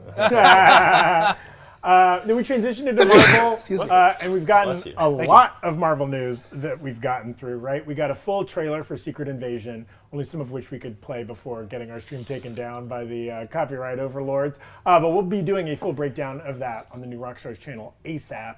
Eric Voss is probably already doing it in his mind. We got director confirmed for Fantastic Four, Matt Shakman from WandaVision. No other news from Fantastic Four. We got a Thunderbolts lineup announced very recently. So we got Ghost, Red Guardian, Taskmaster. Which Taskmaster? We don't know. Bucky, Yelena Belova, John Walker, led by Val, Julia Louis-Dreyfus's character. I don't know anything else yet, but we know those characters confirmed for Thunderbolts. Yeah, Very excited about it that. sounds like the folks at the hall were treated to a little trailer for the Marvels, and that's going to be it for Marvel's sort of presentation today at D23. So we got a Secret Invasion trailer, which was very exciting. We got a Werewolf by Night teaser that was super fun, but not a whole ton in terms of public footage. But a ton of footage was shown to audiences at D23. So stick around. We're going to be talking to people that were inside of the building. They're going to be coming to us live about what they saw, and we can get some of their opinions on some of this cool stuff. Is the panel still going? Panel is still going. Okay, That's great. it for Marvel, though. So we're thinking, again, they're ending big. We know they're going to end big. There hasn't been a lot of casting announcements, so we're anticipating some kind of movie stars getting pulled out there and being like, welcome, you're new Howard the Duck, or whatever. But no Deadpool, no mutants. No Deadpool 3 yet, no Not mutants yet. announcements. Nothing about Blade. We just got Marvels. So again, the next phase, Quantumania, Guardians 3, nothing yet. Nothing yet about Guardians 3 or the Guardians Holiday Special. Then the Marvels, which we just covered a little bit, then Blade. Series in order, Secret Invasion, got a full trailer for that. Excited about that. Echo, we got a little bit about that. Cast talking, some explanation of what that's going to look like. Vincent D'Onofrio came out, also set up Daredevil Born Again, which is not till the following phase. No, that's phase 5. That is this phase, sorry, later in that phase, yes. A little bit about Loki Season 2. Ironheart in connection with Wakanda Forever. Obviously, Riri Williams appearing in both properties. Ryan Coogler directing and/or producing both of those. Excited for that. Still nothing about Agatha, House of Harkness. Also, confirmation, Iron Wars is happening. Armor Wars. Armor Wars. Yep. Too many Iron Wars would be dope too. Secret Wars. Secret Lots of wars, lots of iron and armor getting thrown around. Armor Wars is happening. Kind of hinted at that it is a bit of a continuation of the events taking place in Secret Invasion. Right. Maybe. Rhodey's Rhodey's going to lead into another. Now, I will say they've moved on to 20th Century Studios. James Cameron is doing a little video about Avatar: Way of Water. Some people in the chat are speculating, and I sort of agree with the speculation. We could get some mutant news. You know, who knows? Maybe they'll bring Kevin Feige back out on stage. It's kind of connected to 20th century, right? The 20th century banner previously. Brandon, one of our producers here at New Rockstars, Brandon Barrick, who's at the panel right now, was speculating yesterday that it would be so fun if a Deadpool movie was about him trying to go from 20th Century Studios into Marvel. Who knows exactly what we'll get? But right now it's Avatar. Chris Cassio in the chat saying, "I want a Prey sequel announced." Me too. Oh yeah, at least that movie was great. Reinvigorated the Predator franchise. I wouldn't doubt it. That's one of Fox's, or formerly Fox, now 20th Century, one of their biggest franchises, along with Alien, Die Hard, Avatar. Absolutely. Right. They've also announced that Avatar 4 has begun filming. So Avatar 2 still not out. Avatar 3 in the can. They've just done to do post-production on that. Kate Avatar Winslet 4, is just swimming, holding her breath for 10 minutes at a time. Gosh. Man, I forgot they're doing 4 movies, you know. So Are they not doing 5? They're doing 7. Oh my God! Wait, I 7? thought they were slated to have 7. Good God, they can't be doing 7 of these movies. Jimmy Cameron Jr. will be producing these movies in 2042. I'm not going to be around by the time the 7th one comes right. out if they keep postponing them like this. they're going to be doing them as plays by the 7th, so you really get that three-dimensional effect. Right. They're going to come to your house. They're going to come to your house in theater. blue body paint and. It's going to be over VR. You're going to put it on Yes. and experience it at home. Wow. I mean, I appreciate the ambition. And if anybody can pull it off, James Cameron. The dude has not missed. Yep. Very excited for that. A couple other super chats we want to call out. Calais, however you pronounce your name, thank you so much. First time donating. Thanks very much for hosting this, y'all. You're doing the Lord's work, and it's been so much fun hanging out. It's been fun hanging out with you. Here.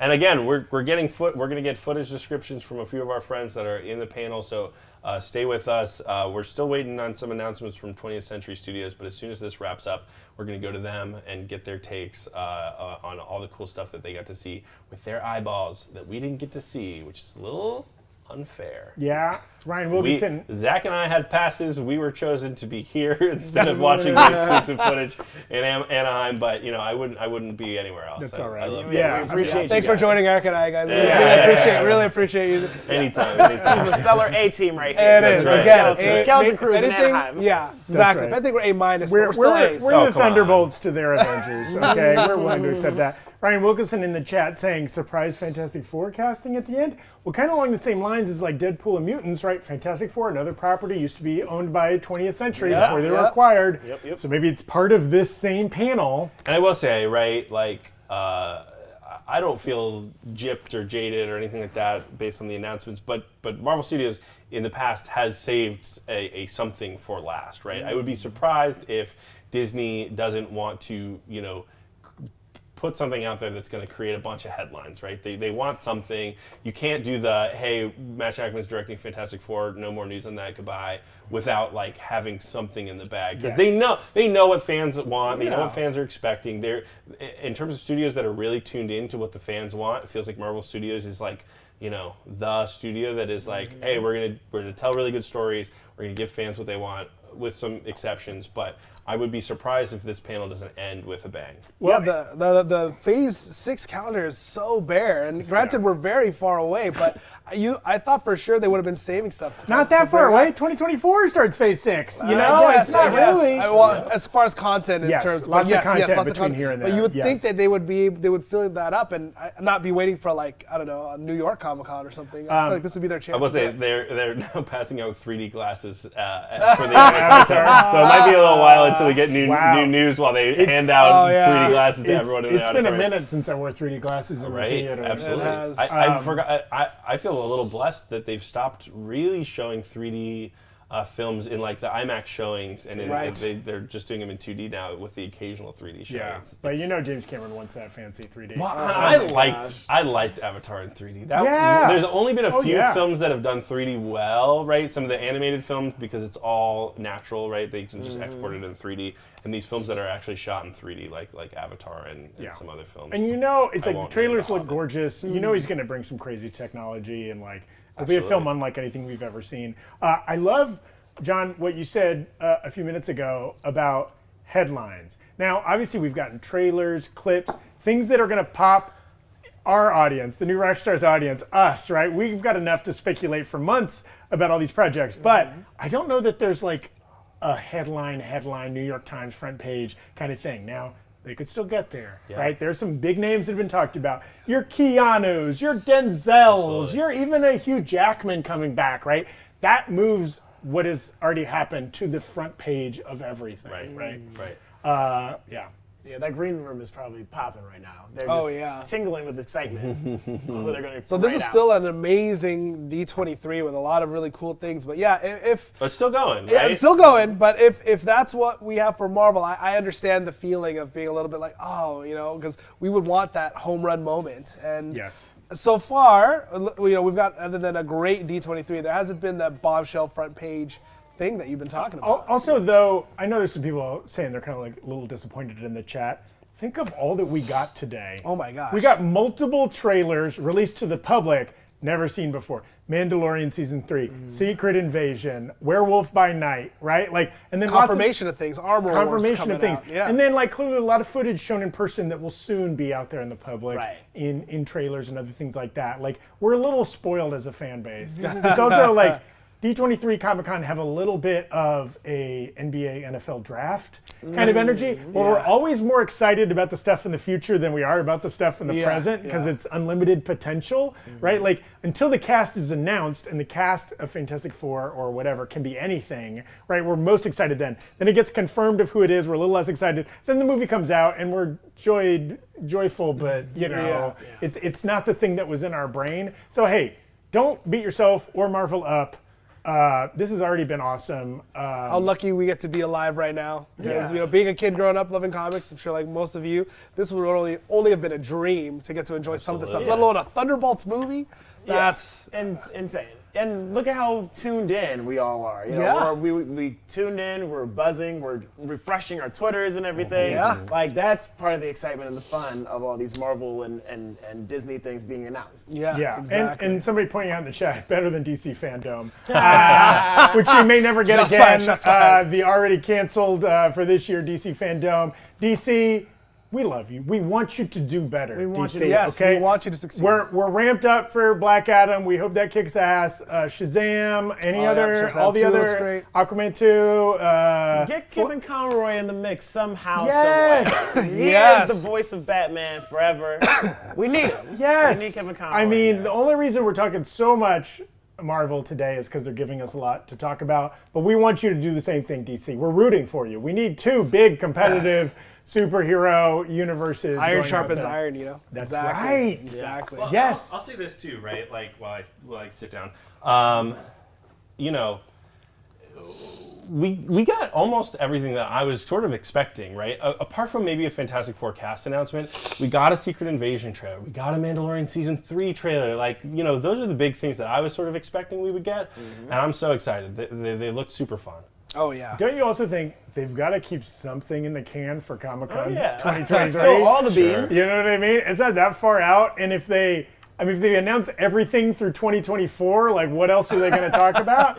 We're always going to be talking about stuff 5 years out. Yeah. Plus, can you imagine a studio making this much content, right? Like, this much high-level, expensive, fancy, interconnected content? They've got a lot on their hands. Now, they're the most, like, Disney is the hit machine. They make all the money, right? Like, they've had the best track record the last, like, 5 years, really, and, like, Marvel's been a huge part of that. But, like, yeah, they can't, I mean, there's only so much they can do at a time. We've got to be happy for what we're already getting. One thing I was just thinking, too, is that with Black Panther coming out so soon, we might get double trailers for, you know, before that movie. So you might be watching Ant-Man 3 trailer before that, in addition to other things that we didn't get to see today because they're saving it for the theater experience. So. Yeah. And not to take anything away from Avatar: Way of Water, which I think is actually going to be a really good movie. When has James Cameron ever disappointed anyone?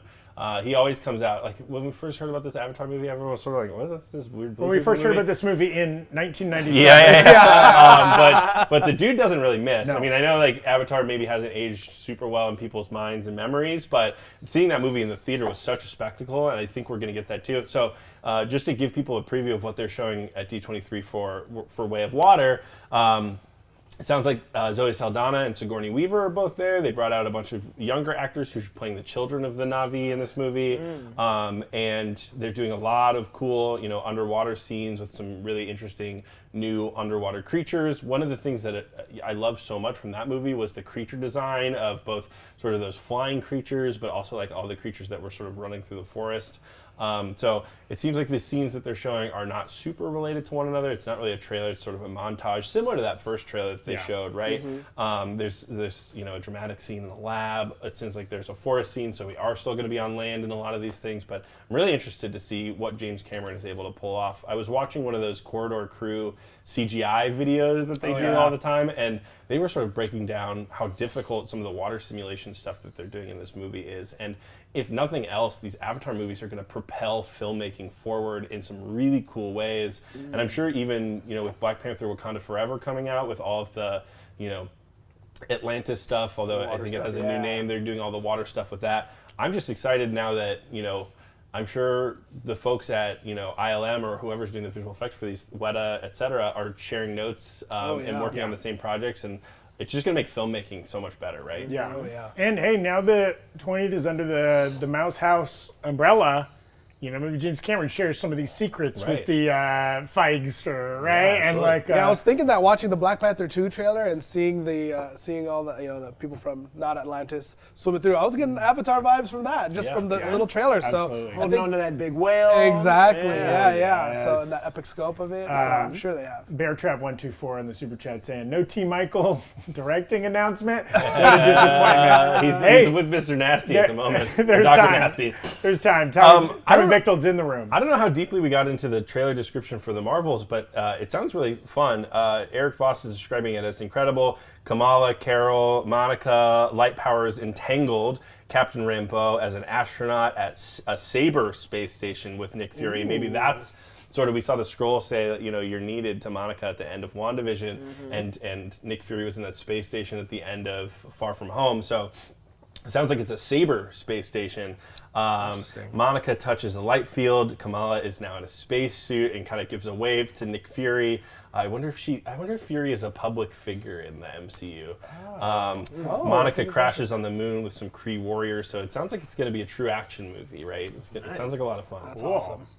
That's great. I'm looking forward to it. Yeah, excited to see that footage too and see what that looks like. Kamala meets Goose and freaks out when the Fleur can devour someone. Sounds like it's going to be a real romp. The trailer was set to Beastie Boys' Intergalactic. Love a little Beastie Boys in a trailer. Wait a minute. Aren't the Beastie Boys famous for not Not wanting putting their music in trailers. They advertisements? said yes to Star Trek because they're big Star Trek fans. Maybe they saw that check come in and they were like, we'll do it. Yeah. Maybe Spike Jonze got him on the phone. It was like, hey guys, take this money. It's interesting that they're on a Saber station and not a sword station. That was what we all thought originally, is that the opposite of S.H.I.E.L.D. was sword, which was the space version the of space S.H.I.E.L.D., version right? of S.H.I.E.L.D., which was shown in WandaVision. Well, and it sounds like Zoe Ashton, who she had that talk show Zoe on Zoe on Showtime. Zoe, thank you. Is the villain of that movie. Mysterious, not named, carries a hammer-headed staff, I'm sure. And it could give us a couple days and we'll have like 6 different people that she could be playing. Yeah, interesting. Yeah, so I don't know, that looks pretty fun too. Okay, cool. Excited to see. Again, those that, the Captain Marvel and the Miss Marvel are like incredibly visual franchises, right? The way their powers are manifested look really cool. So like that trailer footage, whenever that does come out, will like look awesome too. And it'll be interesting to see how these like very different kind of powers interact, as you pointed out there, John. Cool. Well-rounded mom in the super chat saying this has been a great thing to listen to while running errands. You made grocery shopping fun. Thank you, well-rounded mom. Do it for y'all. I would argue grocery shopping is fun no matter what you're listening to. I could spend days in the produce aisle picking through the Envy or the Cosmic Crisp apples. I could talk Fuji. My jam's Fuji. Yeah. Oh, you need to upgrade, Tom. There's a lot of better breeds of apple, my man. Give me that mug. I'm going to get rid of this mug. Yeah, I'm gonna get this. join the dark side. Yeah, I joined the dark side. It's always Honeycrisp time. Okay, cool. And so we're in the middle of the 20th century panel right now, knee deep in Avatar footage and news. That movie's coming up December, November? This year, yeah. Later this year. Avatar 2. Yeah, is November. Christmas. So we'll be covering that. I mean, it could be, this has been an interesting year for films. We had, late last year, No Way Home, kind of leading into Multiverse of Madness early this year, Thor: Love and Thunder, July. And it's been kind of a long, dry period with only kind of Top Gun Maverick and The Gray Man. Come on now. Okay, well, I'm talking theaters. Eric. And Rise of Gru and whatever. And there's been this is the last month has literally been the lowest box office month ever, just because there's no films coming out. Yeah. Now, the year's ending strong though.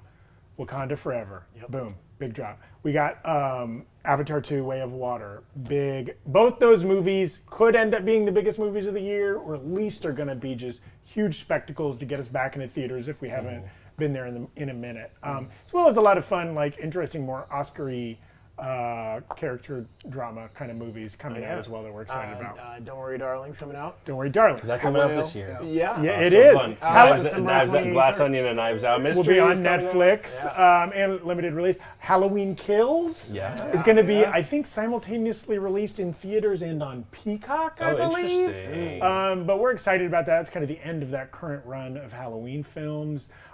there's some good stuff coming at the end of the year. It's a real bad dry period right now.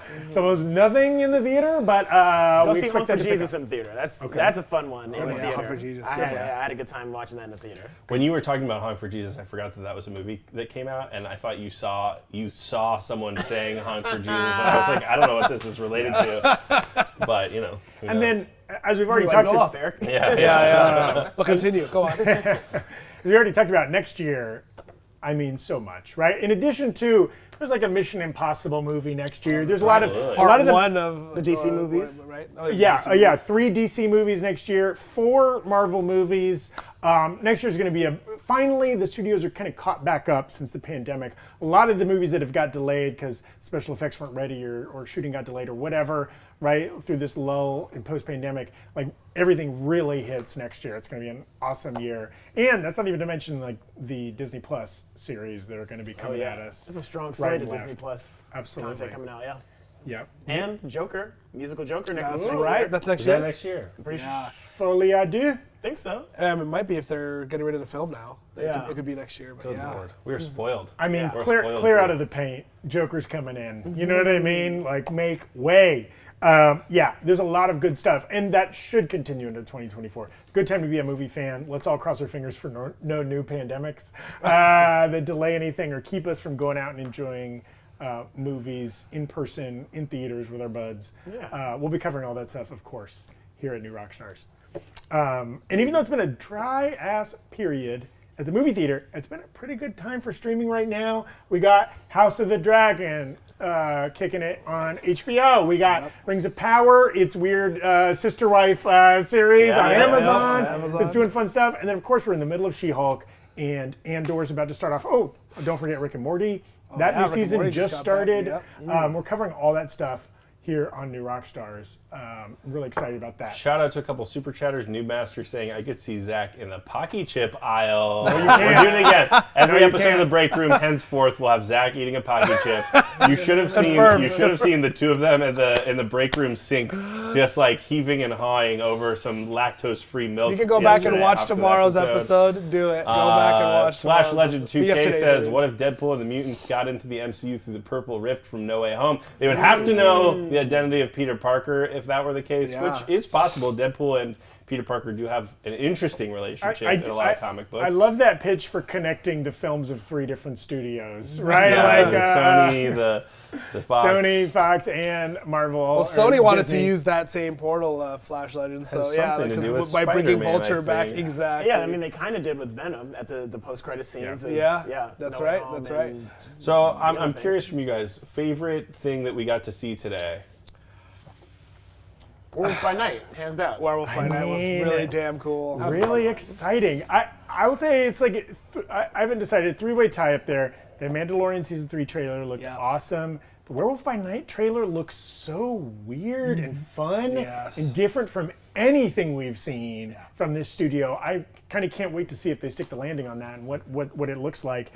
And then, it almost got our stream ended, but that Secret Invasion trailer. That first half was legit. That's what I'm most excited about. You know, when I first started working here at New Rockstars, it was sort of after Captain Marvel, after Endgame, but we were still in our scroll search phase. So, it was a lot of fun to do some of those old "Who the heck is a Skrull" videos, and I think like all of the like mystery and intrigue around that show is going to be so fun. It's a tone that Marvel hasn't done in a little while now, having like, who can you trust type stuff, which is going to be a blast. And I'm having so much fun with She-Hulk and the tone of that show, but it's going to be fun to have a total reversal of tone and go back to Secret Invasion, which is really taking itself seriously, at least from the looks of it. Yeah, a little Winter Soldier energy, right? A little. We thought we might get some of that energy in Falcon Winter Soldier, but that turned into more of kind of like a different kind of action-y more movie than a thriller kind of spycraft kind of thing. But I know we're all really looking forward to some new casting announcements with Fantastic Four and whatnot. But I was really excited to see what we did get, which was Vincent D'Onofrio, which was Charlie Cox coming back as Daredevil. Some more talk about that.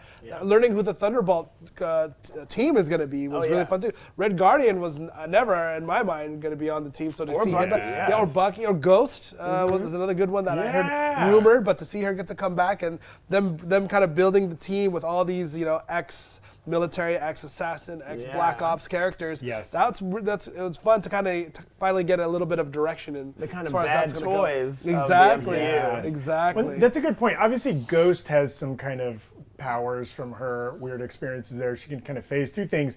But otherwise, this is a pretty street level. Red Guardian has some equivalent of super soldier serum. But otherwise, like these and John are, Walker, And John Walker, but like these are kind of like, it's a very street level team, unlike any version of the Avengers we've seen before.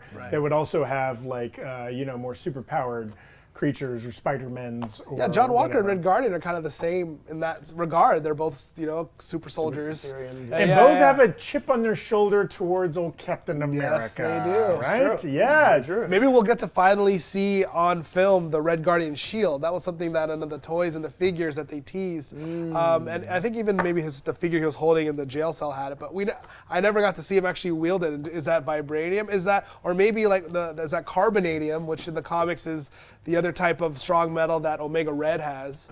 That's I think third tier behind adamantium and vibranium. So yeah, that'd be really cool to see what they the intro of adamantium. Or the intro of adamantium. They've already started hinting at Wolverine. I mean, we're really close to more. Well, hinting at Wolverine might be a slight stretch there. We got the Man with shout out claws. of the newspaper. Man with claws. Yeah, At a fight at a okay. bar. I mean, tiny little, just little nuggets. Oh yeah, They're that's dropping all right we need. Whisper. We need little morsels to keep us hook, line, and sinker. That is our sustenance here at the Rockstar. Welcome to that exact show right here. And you know a great way to consume that sustenance? In one of these mugs. Oh. Okay, yes, this is the shill portion of this. We have two different versions of the official Breakroom mug. This is the better version. It's called Morbin Time. And this is the even better version, which is the Because it is Morbin Morbin Time. Hey, so, and to interrupt this mug talk, but I'll keep it next to my face while I do it. We are going to be joined by Tommy Bechtold and Brandon Barry here in a second. The panel has wrapped up, but we wanted to get you guys like some real meaty descriptions of some of the things that they got to experience in the panel since we all couldn't be there. So stay tuned for that. They're funneling out of the theater right now, trying to connect to a Zoom call with us, and we'll bring that to you. They're probably returning those 3D glasses. Yeah. Mad I'm sure that the panic. Wi-Fi is a madhouse down there right now. Okay, so confirmed, no Fantastic Four announcement, no mutants announced. That's okay. Dry your tears with thousands of hours of good content that we will be getting in the next couple. And it's good they don't, again, you can't eat pie and cake and cookies all at the same time. You need to spread that stuff out. You know what I mean? We got Comic-Con next year. We got D23 next year when they'll slip that stuff in there, okay? We're too busy loving the stuff they did give us. Again, we'll get recaps verbally from the things that were only shown in person and haven't been released to the public here shortly from Brandon and Tommy. They're also trying to grab some new Rockstars fans there on the tarmac in the hall. Maybe chat with them up a little bit. There'll be some good stuff on social media from them as well. Cool.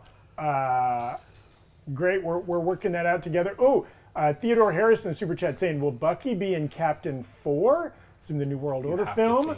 Since he is in the Thunderbolts. He can't go from where he left off in Falcon and the Winter Soldier to the Thunderbolts, right? No, and it makes sense because that comes right before Thunderbolts, Cap 4. Right. So it makes sense that to me seems like it's going to be kind of a two-parter, right? Yeah. It's like we don't have the Avengers anymore, but Captain America is sort of, with Iron Man, been the face of the Avengers for a long time, and you think like that is basically going to be setting up these Avengers films for Phase 6, and Thunderbolts, I imagine, are going to be setting up sort of those characters for Phase 6 as well. And Sam and Bucky are at the end of the show as friends, and so you got to imagine that Bucky's going to be back for sure.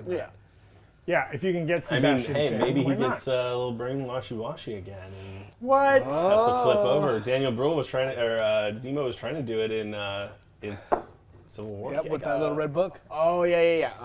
So, Let the man have his completed arc, okay, John? You don't like us to have nice things, like a happy, fun, well-balanced Bucky. You only want darkness. Also, somebody pointed out in the chat, nothing from Agatha House of Harkness, which again is coming out next year. No casting, no anything like that. As far as we know, that has not started filming yet. No, I don't we haven't got any word about that. Any other casting beyond Kathryn Hahn returning as Agatha? I don't think. And then not a lot of Phase 6. Almost nothing Phase 6 mentioned. We did just the director confirmed for Fantastic Four. but we didn't get any updates on Wonder Man, any updates on a Okoye series. Nova. The only sort of Any like updates on Nova? announcement, the only announcement made really was Werewolf by Night, right? The only thing that we didn't already see on a chart or whatever. Which again, Armor Wars. Armor Wars is kind of that I keep newly being the confirmed. one. Don't forget Armor Wars. Well, It's man, in the mix. keeping us honest. It Seemed like they had forgotten about it or something. Daddy Cheeto needs more respect than this. And again, I think it doesn't mean that they're not working on it or they haven't already made these castings and slated these things. I think we were a little spoiled at Comic-Con. When have we ever gotten 2 phases announced at once? Of course. True. Right? True. So part of this is like them pulling it back, be like, okay, we know we talked a lot about Phase 6, but actually our next big thing is Phase 5. We don't want to move beyond that too fast, right? I mean, And the amount do of things that have- they've talked about are more than any phases they've, in previous Comic-Cons and stuff. Just the amount of content in the pipeline here. They do have, and we did some speculating on the break room a couple of weeks ago. Go find that video of like what Phase 6 and even Phase 7 might look like, because Marvel has sort of like planted little flags for these release dates of films going into the future. There's been talk about Phase 7 sort of being a phase all about the mutants, and talk about how like some of the old Fox contracts sort of locked Marvel into some actors that they may not want to keep around, and maybe that's why we're getting mutants a little bit later than we thought. So with this sort of day, and not talking about mutants, I wouldn't be surprised if there's some truth to those rumors. We may be seeing mutants, a little bit later down the road. Yeah, we're only like about 2 years out from now in terms of all the things that we've talked about, but there's so many other things coming down. And for a lot of people in the chat talking about World War Hulk, what I've heard is that the rights for Marvel to make a movie will be back in their hands around 2025. So even that would have to wait till later, because they can't make a solo Hulk movie because Universal owns the rights. But from my understanding is that will expire and be ready for Marvel to use in 2025, and maybe that's when that movie could be announced, let alone come out. Right. It's funny, you think, the Disney purchase of Fox went through, boom, we're getting mutants in the next thing, but there are still some of those little contracts that they have to kind of work out. And these huge, very expensive movies and series take a long time to plan, right? Like even it's wild that there are things coming out in 2024 that we're not, or 2023 that we're not sure they've started filming yet, right? Like that is as wild as these productions are, as big and expensive. It's amazing that they can do them as fast as they can. A lot of people throwing out Werewolf by Night, Agatha, and Blade all connected in the chat. I would say it. We are starting to get into these like dark magic, evil demon kind of stuff. I would love for Werewolf by Night to sort of look and appear as a standalone thing, and then it was more important than you thought it would be. Oh yeah. Well, Moon Knight wasn't tied to anything, at least as far as we know. Right. Yes. So Moon Knight being premiered in Werewolf by Night, the comic, maybe it could be similar in that sense, where it's a standalone, or maybe it's tied, and we'll find out when we watch it. Well, that was like one thing when either John or Tom were just talking about stuff like. Yeah, they also have to leave a little room in these next couple phases for if something really takes off. Right? If one of these Disney Plus series is like a wild hit, like WandaVision, I think was a bigger hit than anybody anticipated. Right. Yeah. And so it's like, well, if you already have your next 5 years planned out and there's no wiggle room to squeeze in another Wanda project, right? Or whatever. Or if Eternals was a huge hit, at least commercially. We need our Fasto spin-off, right? We would have been seeing it at least in Eternals 2 or some other thing. Give Madison her own show. It's coming. There it is. It's coming. The fans are going to demand it. She's the next Sorcerer Supreme. You heard it here first. Mrs. Sorcerer Supreme. If you're just tuning in, the Marvel panel, the 20th Century Fox panel, and the Lucasfilm panel have wrapped, but stick around and hang out with us for a little while. Brandon Barrick, Tommy Bechtold, Eric Voss, Coy Jandro, they're all trying to make their way out of Hall 23 over in Anaheim so that they can come talk to us. We've got the Zoom window open, so as soon as they jump in that call, we're going to be chatting with them about exactly what they saw in those panels. If you missed some of the news, we got trailers for Mandalorian Season 3. Everybody's leaving me. We got trailers for Mandalorian Season 3. We got a trailer for Secret Invasion. We got a trailer for Werewolf by Night. We got a trailer for, remind me of the Jedi. Tales of the Jedi. It's a new 6-part animated show from Dave Filoni. And then we got footage for, exclusive footage at Hall 23 that we're going to be talking about here in a minute. Indiana Jones 5. We're going to be talking about Ahsoka. We're going to be talking about Ant-Man 3. Ant-Man and the Wasp, Quantumania. We're going to be talking about the Marvels. There's a whole bunch We talk of about the cool- second half of that Secret Invasion We're trailer. talking about the second half that of the if you, Secret if you Invasion weren't here trailer, before, absolutely. we had to stop because we were about to get flagged by our favorite overlords. So all that is still to come. I gotta say, what a great year it has been so far. We got to see some Daredevil, that's right. some Daredevil She-Hulk conversation. We're Yep. gonna talk a little bit more about that. I'm loving She-Hulk so far. We're less than halfway through that show, which feels like such a blessing. All these short 6-episode series. Yeah. I've wanted more from almost all of them. Oh yeah, every week the show ends, I'm like, oh geez, I wanted to watch some more. But we got 9 eps with this. Yeah. With it being a half an hour show. Yeah. So I love Marvel is really expanding. It seemed like they were really stuck on this 6-episode thing. Yep. WandaVision being the exclusion, but some of those episodes were really short. Yeah. Now we're getting 9 episodes of She-Hulk. We're gonna get 12 episodes of the first season of Andor. Well, they've We're already getting committed to 18 24 episodes. for Andor. Yeah, we're gonna Damn. get 18 episodes of Daredevil. So I'm excited that they're sort of sitting there and saying like, hey, we think this story needs a little bit more time and a little bit more room to breathe. Some of these Disney Plus shows have felt like they took their time in the beginning and they sort of had to rush to get to the end. Yes. I'm hoping with these like more expanded shows, they're going to be able to tell the story in a way that they want to with a little bit of extra time. Yeah, one of the things that I was talking about on a previous Breakroom episode is with Daredevil and I hope with She-Hulk coming up that they have more about like the court case of the week and more about them being lawyers and more about them telling those stories. And with more episodes, you can do it. Yeah. Okay. So Brandon and Tommy, we've got them on a Zoom call. Let's see if we can hear them now. Hey. Oh, do we need to Hello. unmute here? Hold on. No, don't. John, are you there? I can't hear that. Yeah, sorry guys, can't hear you yet, but I see you. You look great. I am unmuted. All right, we're trying to see if we can get them looped in. I don't know if you guys at home can hear them, but we can't hear them right now. We can hear So you. I saw Brandon nodding. You can hear. Okay, great. I don't know. I didn't learn ASL for Echo, so I'm sorry. I wish we could do this otherwise. But John, they're calling it the Irishman of panels.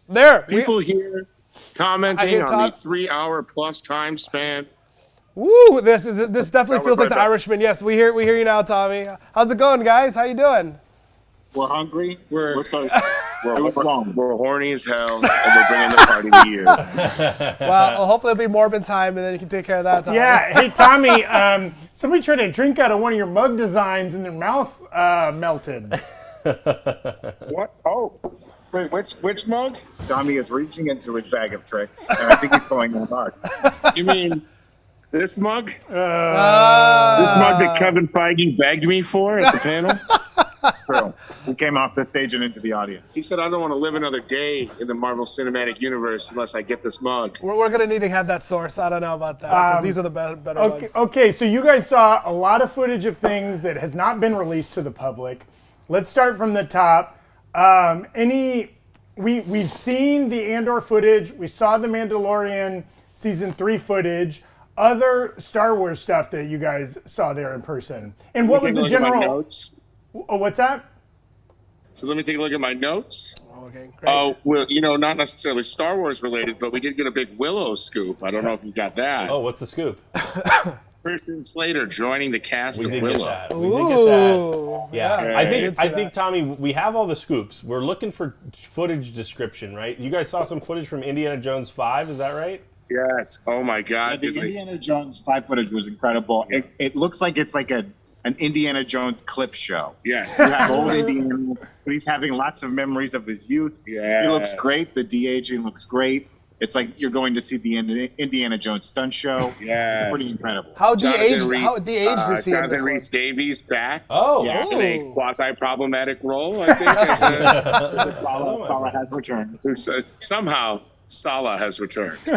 Phoebe Waller-Bridge looking like a proper Indiana Jones femme fatale. Yeah. It looks like they're going to go through like different adventures. Yes. So let's move on to Marvel a little bit. You guys got to see an exclusive clip, or was it trailer for Black Panther: Wakanda Forever, or both? They showed a clip from Black Panther: Wakanda Forever. And then they followed up with, I think, the trailer we've already seen, right? Yeah. With a couple new shots added into it. But the clip was like Queen Ramona, in front of the council. We saw the same council guy from Falcon and Winter Soldier that represented America. And they're basically like, yo, you're not sharing your vibranium. What's up? And they're like, we're not sharing anything with you guys. Because you're trying to take Because you're trying to take it. Yeah. Like we see a scene where like a military group tries to break into a place in Bali. The Dora Milaje stopped them with some awesome weaponry. Yes. And then they bring those same troops in front of the council, and they're like, this is why we're not sharing, because you're trying to take it. Yeah, because you can't play ball like that and expect us to keep showing back up to the courts. I love We'll that. make our own courts out of vibranium. I love that little mic drop moment. So that seems presumably to take place maybe at the beginning of the movie? Yeah. It seems like it's pretty fresh after whatever situation is going to explain the death of T'Challa. Mm-hmm. Cool. Let's see. And then Angela Bassett in the house was amazing. Yeah, I mean, they had like everyone. Yeah.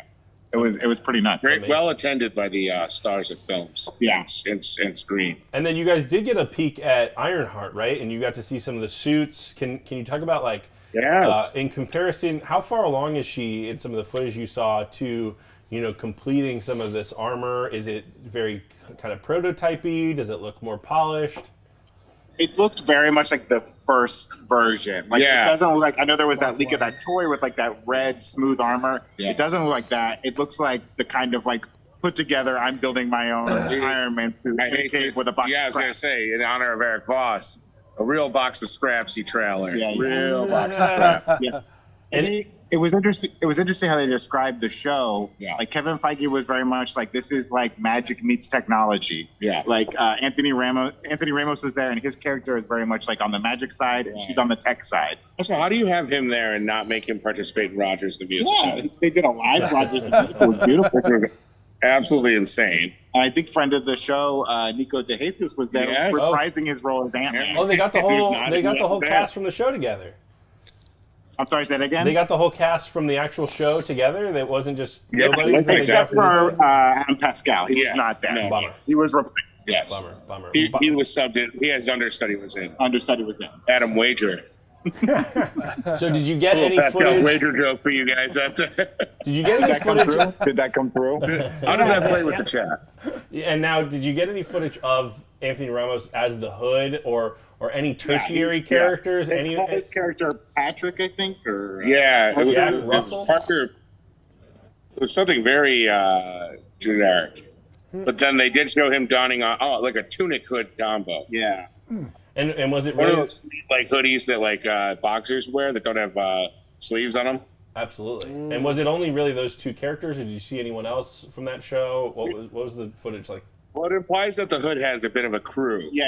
Okay. You can't really tell who they were supposed to be. And then it seemed like Riri had a little bit of a team, too, at the end there. They were kind of all squaring off. Yeah. And she's definitely at MIT. What's his name from Community? Yeah. Jim Rash. Who was in? Was he in Iron Man 3? He was in Civil War, Cap 3. Yeah, when he does like the MIT thing. He reprises this role. There. So she's definitely at MIT. So they showed a skyline. I thought it was Boston. It was really fast. It's hard to tell. Yeah. Well, that would be Massachusetts, you know, as we all know, one of the worst states in the Commonwealth. Hands down, absolutely. Shout out to MT and Coy. Coy's here somewhere. So they talked about Quantumania next, and it sounds like, I mean, neither of you guys were at Comic-Con, unfortunately, but was it similar to sort of what we think we saw at Comic-Con? Can you talk about the clip that they showed a little bit? Yeah, it was like much more of a trailer. Yes. Like Scott Lang's on top of the world. Everyone's listening to his podcast. Yeah, he's totally sold out. He's selling his books. Yes. He's living it up. And it basically seems like his daughter got interested in quantum technology while he was missing, was working with Hank Pym. And she calls him Grandpa Hank. Was done, but like, she read all their journals while they were all gone during basically, it seems like she built a two-way radio that can speak to the quantum realm, and Hope Van Dyne is like, or Janet Van Dyne is like, what are you doing? Turn that off. What are you doing? There's only bad people there. But they all get sucked into the quantum realm. I think what we saw in the trailer is mostly like the first third. But I think they like revealed a more elaborate costume on Bill Murray in this one. Yeah, he yeah. just kind of dressed as like a civilian in the footage they showed. Clearly someone who lives in a city inside of the quantum realm. So, or like it reminded me of the Munchkins. Yes, yes. Now, did you get to hear who Cassie was talking to on the radio, or like maybe a Doom? No, but the light was like No, kind of it the was just Kang kind of hue. like it was kind of like it is a radio. Yeah. And then it was like the idea of you can talk to someone, then they can talk to you. Yeah. So some light came through and zapped them all, and sucked them in. Oh, interesting. Maybe and that led to Kang asking for their help, or was that disconnected? Do you think Kang is the person who maybe in a very funny way, Kang has a scene with Ant-Man, and this is the scene we heard about where Ant-Man says he's an Avenger. He's like, have I killed you or whatever? Right. But he's saying like he specifically wants Ant-Man because he wants him to steal something. Yeah. So it's once again Scott Lang being forced into doing a heist. Going back to his roots. I love Paul Rudd described the movie as bananas and like very different than the first two. Yeah. And like really getting into it. So He said it was really the mandatory fun mug of Ant-Man movie. Hey, let him know. The Morbius mug is a little bit more of like an Iron Man 2. Hey, we got a couple other pieces of footage, but then they moved on to Loki season 2. How much McDonald's signage did you guys see? I didn't see any McDonald's signage. I didn't see not nearly enough because I don't recall any of it. Okay, great. What did we get to did a see? Eugene Cordero sighting. Which, he's in that. It looks like they're going into like the history of like the variants, like B-15 and Eugene Cordero's character and Ravonna Renslayer. Yes. They're jumping through time. There's like multiple Lokis. I don't know if they're variants or like displaced. Loki was doing this weird thing where he's walking down a hallway and he's being pulled by time. Yeah, like, someone he's was getting saying the stretched and TVA. weird. Someone was saying the TV was kind of glitching out or something like that. Yes, yes. Do you Like, think he it's was just glitching out within the TVA. Does it feel like multiple and, like, TVAs are kind of like combining into each other, multiple timeline TVAs? Because he prunes the TVA, and behind the walls of the TVA, there's all this Kang imagery. Yeah, he or he who prunes remains a mural, and like behind it, you get of like the timekeepers, and behind it, you see like the golden faces of Kang, like the former statues. So very something's cool. definitely going on there. Yeah. Backtracking And, like, really. a lot of the cool, more like TVA kind of style.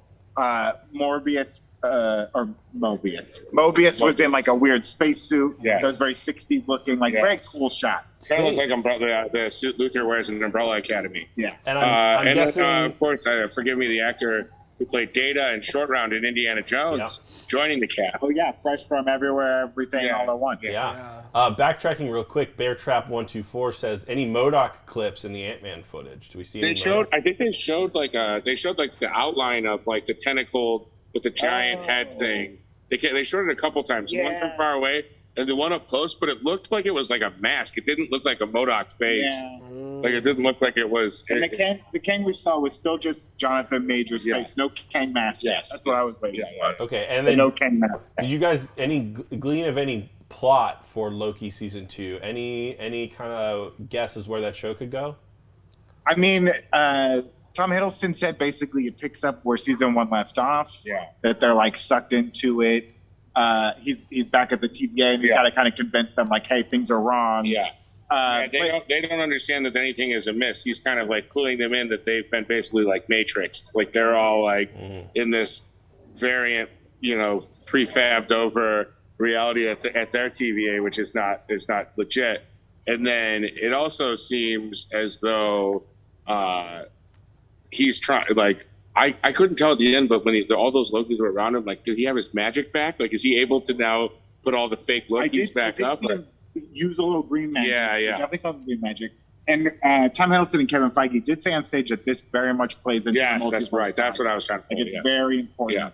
Yeah. How do you think that'll tie in? How do you think that'll tie in? We pulled up a Phase 5 graphic when that news broke, and it didn't seem like there were a ton of multiverse shows and movies coming out after Loki season 2. Did you get any kind of glimpses of how it might tie into the multiverse saga like that? Do you think they'll be bringing in things from movies that we've already seen? Seems as if Loki is almost trying to not prune away the other branches of this timeline, but he's trying to simplify everything to get everyone on the same page. He has a line where he's basically saying there's a war coming and it's going to destroy this place. And I think I got the feeling that Ant-Man and Wasp: Quantumania is going to set up a lot of this, and it will probably continue whatever story is being told there. That's right. Very cool. You guys got to see some footage from Echo, right? Yes. Can you talk me through that a little bit? I liked the footage a lot of Echo. It reminded me a lot of Prey. Yeah. A lot of the indigenous actors involved. A lot of like jumping through time there, where it's like you have this history of warrior in your culture, and you're going to be drawing on that. There was a scene where she looked at her hands, and it almost looked like they were glowing. Yeah, right? I did. I was trying to figure that out. That was very weird. But yeah, it looks like it's going to be telling the story of like her ancestry and like her people and like this kind of history of warriors. And also like Kingpin shows up at the end and he's got an eye patch on his left eye. He's got one of those weird like medical ones that just is like skin color. The ones you get from the urgent care. Yeah, exactly. very, very happy. You walk into a tree branch and they give you that. There's some bloody gauze on the end. Like the carve shop. From the Hawkeye show. I think we're going to be going back there, see some of that. A bowling alley scene. Yeah, there was some good action. Was that Flea she was fighting? Did Flea get to be on this show too? Please let Flea. Maybe a Flea sighting. Love a Flea cameo. So did you get the impression now that Vincent D'Onofrio as Kingpin is going to be more of a cameo role, or do you think he'll be more of a mainstay in that show? I don't know. You talked about having some really crazy, intense scenes with her. Say that. A lot of these, so they had a lot of one-on-one scenes together where they got to like get into all this crazy, like leveled emotional scenes. So I'm wondering what his involvement is, because we know, because immediately after Charlie Cox came out, he's getting out of that show alive. Yeah. Because he's going to be in Daredevil. Yeah, very interesting stuff. Okay, the next film that they sort of talked about was The Marvels. This one, to me, by description, sounded like the most fun. It sounded kind of like a romp. We skipped over Secret Invasion and Armor Wars. There was some Secret Invasion. We sort of got to see those things ourselves. Okay. Did they show you? Armor Wars hasn't started filming. Was there any crazy news that we got out of that maybe we haven't already heard? We got a logo and confirmation that they're going to film it. Okay. And Cheetos involved. All right. So The Marvels. Talk me through some of that footage. Does it seem like the three of them are all kind of going to be together from the jump, or are they going to have to find each other? I think it was really fun footage. Yeah. It starts on a space station named Saber, which is an acronym. I couldn't catch what it stood for. And that's the Far From Home. That's the Far From Home. That's the Far From Home space station. Maybe that. No, it looked completely different. Okay. It looked very different. And it was Nick Fury was on it. I know there's like the Peak space station in the comics. I don't think there's a Saber space station. I don't know. Anyway, it looked like the Peak though. It was very long. Like so you got to see the outside. I'm sorry? You saw the outside of the space station. Yeah, we did see the outside of it. Great. It's very white interior, and it looks like there's some weird hex in space. There's a blue hex. Yeah, there's like a weird shield. And Monica goes up, and she's in the spacesuit, and when she touches it, she swaps places with Kamala Khan, is in the spacesuit. Yeah. I think it's kind of implied anytime they use any of their powers, the three of them are linked, and they change, they go into each other's bodies. But it's not one-to-one. I think it's like they can all three switch spots. All three can switch spots. Whenever they use their powers. Yeah. And we saw like Kamala's family, like Photon and Nick Fury show up at Kamala Khan's house, which was like kind of crazy to see. Right. Those actors. Yeah. For the TV show, that was great. I'm so glad they're back. It's great. But it looked really fun and like very interesting. Yeah. And there was definitely still like tension between Monica they definitely and Captain Marvel. She makes like a comment about like changing her diapers, and then Monica Rambeau's like, I don't. Yeah, don't call me Lieutenant Trouble, bitch. Back off. And now, you called her Photon. There was some speculation that she might be Photon, she might be Spectrum. Did they call her out by name? Did they give her superhero a name? I didn't hear that. I was just kind of saying Photon. Yeah. Well, and that's her call sign in Captain Marvel, so that makes a lot of sense. Oh, yeah. Tommy getting recognized. We got some new Rockstars fans on the ground now. Hey. Very fun, very fun. And then to round it out, you guys got to see some footage from Avatar: Way of Water in 3D. Yeah. They rushed the audience with 3D glasses. They passed them out. Got these very pretty pictures. They sent us some very pretty photos. Ooh. Yeah, they showed like 4 or 5 long scenes from the movie. Oh wow! The 3D looks pretty good. I mean, we were in a big hall, not the ideal place to see it, but it looked really good. The water looks great. Lots of fishy animals running around. There sure is water in that movie. I will tell you guys. I'm going to hear it from me first. Water confirmed. Water confirmed. Okay. That's a confirmation for coming back. Not enough whale footage for me. Not enough whales leaping out of water and flying. So I was a little disgusted by that. But it looks like there's two different tribes of the Na'vi. There's the ones we know, the blue ones, and then there's more kind of greenish blue ones that live near the water. They have more like fin-like features. Their tails are a little thicker so they can move through the water a little better. Brandon and I kind of identify with the different tribes. Brandon's a little more the water guy with his fins. Yeah. Me, I'm terrestrial. I'm all about the dirt, the leaves, spears, arrows. Brandon, he's sleek. He moves through the water like a dolphin. Jake Sully, I see you. He's had kids with Zoe Saldana. Yeah, he's been seeing Zoe Saldana's Na'vi, if you know what I'm saying. There's like Sigourney Weaver's character had a kid somehow. Yeah, and then that kid is played by Sigourney Weaver. Yeah. And Wait, then really? I think it's kind of implied that Stephen Lang's character has a human son. Yeah. Because the named Spider. They named him Spider, and he's worried about becoming a bad guy. And I'm like, maybe don't name him Spider. Yeah, I don't know. It's like, well, yeah, that to me would be like an immediate. He's like a human son, but he has like the Na'vi colorization on it. I thought maybe that was spore paint. Oh, it might be. I thought maybe I don't know. It's hard to tell. Yeah, I thought he was just appropriating Na'vi culture, which to me makes him the true villain of the film. So I want to get something from you guys. What was the moment that kind of popped the hardest in Hall 23? What sent the audience off their edge? I mean, as soon as Marvel kicked in, the audience really wanted. I will say the Indiana Jones 5 footage really kind of got people. And then Harrison coming out. Harrison was like visibly moved by it, and promised this was his last one. He said no more after. And as his close personal friend, as I hate to mention, but do have to remind people, you don't see him that emotional that often. He's usually pretty gruff, massaging your back, a little too rough, noogieing your head. He was moved to tears. He got choked up, which was very. I will say, dude, I think people really popped for the Thunderbolts too. Yes. Because finding out that like Red Guardian's going to be in the Thunderbolts, finding out that the Winter Soldier's going to be in the Thunderbolts, Ghost is coming back. U.S. agent who even shit on himself, which was amazing. He referred to himself as the most boring superhero or whatever. Yeah, he didn't call himself Johnny Mayonnaise. Oh yeah, we didn't talk about Kathleen Kennedy just absolutely committing a murder on the armor during the Mandalorian 3 panel. What'd she say? She asked her a question, and then the woman went on to talk about how like she didn't really speak, and she had to how to emote while wearing a helmet. And then like Kathleen Kennedy just kind of cuts her off and goes like, "Well, you've made up for." I forget what she said. She's like, "You've made up for not speaking or whatever." It was very fair. I think Eric might have quoted her, but it got an audible gasp from the audience. like holy shit! I think Thunderbolts was like a lot of big information. People were really excited by the Marvels. I think the trailer was really good for it. I was really blown away by the Secret Invasion footage. That show looks dark. Yeah. It looks like there's gonna be a lot of torture.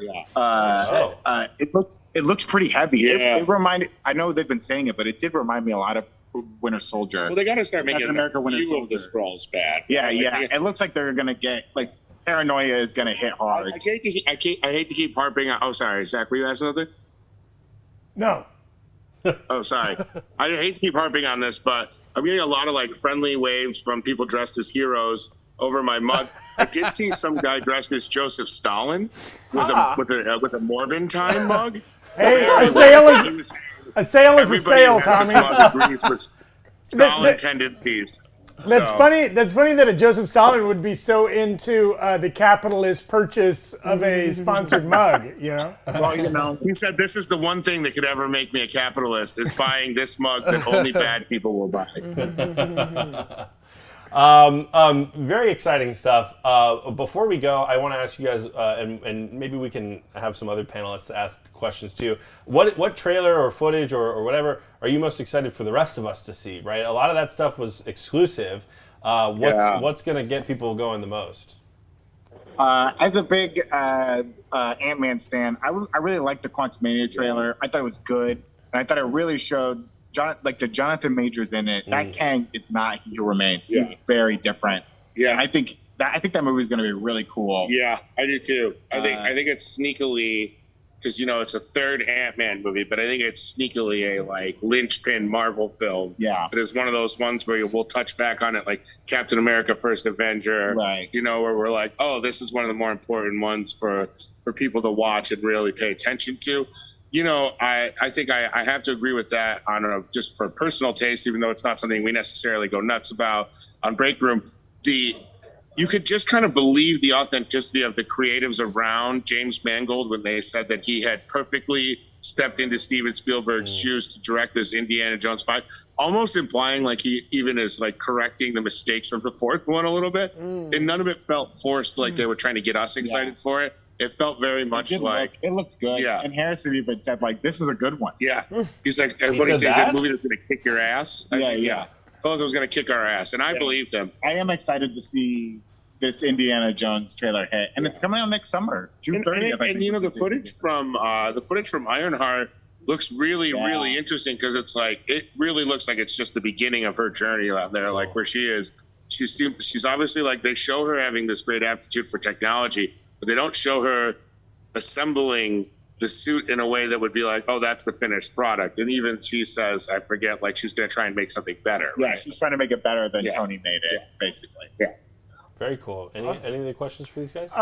That's great. I mean, some people we had a lot of big expectations for this and like, a lot of potential new announcements and things like that. Though we're thrilled with what we got. Anything that you're like a little disappointed we didn't get? Well, I think the reality is, there's going to be another D23 before a lot of even some of these projects are out. So it's like, having Matt Shackman stand up and take a bow and be confirmed. He wasn't even on stage. He was sitting in the audience. And I'm sure he was thrilled. He's like, he's over there. I'm sure he was thrilled to be identified where he was sitting in the crowd. I'm sure that no one came up to him and bothered him after. But, as another close personal friend of mine, I felt for him. But I think, like, that was a 3-hour panel. Yeah, that was an hour and a half pretty much each of Star Wars and Marvel, chock full of things. And we have to remember so much time. For me, the big disappointment was not getting firm dates on some of these shows. I wanted, selfishly, to know when is Secret Invasion dropping. Let us know, baby. I got to plan my vacations around this. You know what I'm saying? These after shows don't cook themselves. The break room ain't going to turn the cameras on themselves. They need the straw, baby. We're the straws. Stir that drink. So give us dates and stir your drink inside your mandatory fun mug. Hey, I've let been them hearing know. that the It's Morbid Time mugs are very breakable. Sometimes even just holding them, they'll shatter in your hand, and they're very sharp. They're very sharp, and they feed on your medicine. Have you guys seen the Werewolf by Night trailer? Did they drop that? Yes, we got to see loved it. That was like one of the most insane things I've seen. It was just such a hard right turn. It's so like, and they keep referring to it as like a special presentation. Like they're like, this doesn't tie in. Maybe it does, and maybe that's the big reveal. Yeah, but it looks amazing. The girl from the Nevers is incredible. That's in it. Like obviously Gal Garcia Bernal. Yeah, it looks so different and weird. Was there very bizarre? I agree. Was there any hint at like what that special presentation might mean? Are we getting more of these special presentations? Oh, they said they just wanted to do something fun like the old like TV specials of the 70s and 80s. So actually, the director, what's his name, Michael Chiappa or so, Giacchino. Michael something Italian. Don't edit that out. We're live. He actually composed that score for this Marvel special presentation. Yeah. And I have a feeling they'll play it before the holiday special. I think so too. And I have a feeling that the way this trailer was received, I bet you Feige already clocked in his head and he's like, 3 more of these next year. Cool. Yeah, he also feel composed. like it's going to live separately. I do think it was weird. No Blade information. That to me was like, no. Now I'm kind of like, now that we can kind of step back from it and decompress, I'm like, no Blade tie-ins to anything. I could see members of the press pre-writing their Scarlet Witch solo movie articles that they do not get to post out.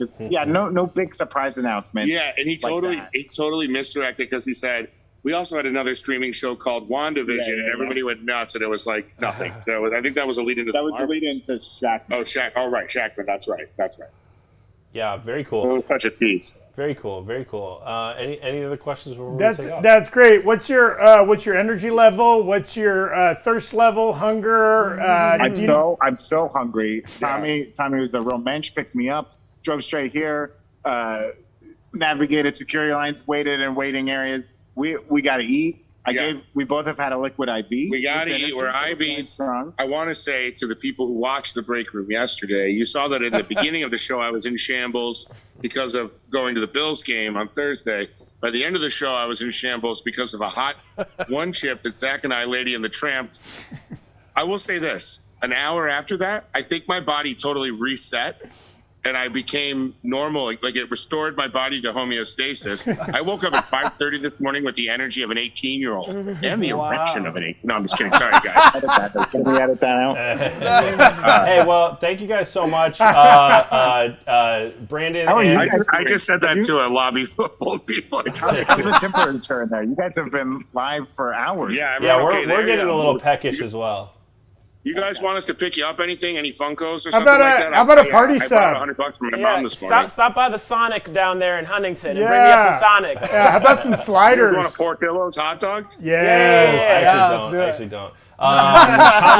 Both Tommy and Brandon are going to be doing some coverage of D23 throughout the day, so head over to Twitter and subscribe to New Rocks or follow New Rockstars on Twitter. We're going to be posting some cool stuff there. Eric Voss is going to be doing some cool reactions to some of this footage. We saw Eric, by the way. You saw Eric? He ran off to his hotel room to go break he ran down. off as soon as the lights came on. He scurried off like a little church mouse. I think he stole his 3D glasses, too. Don't tell James Cameron.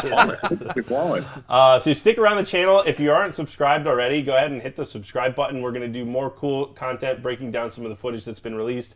Eric has his notes for the footage that wasn't released, and he's going to do recaps of all that stuff, too.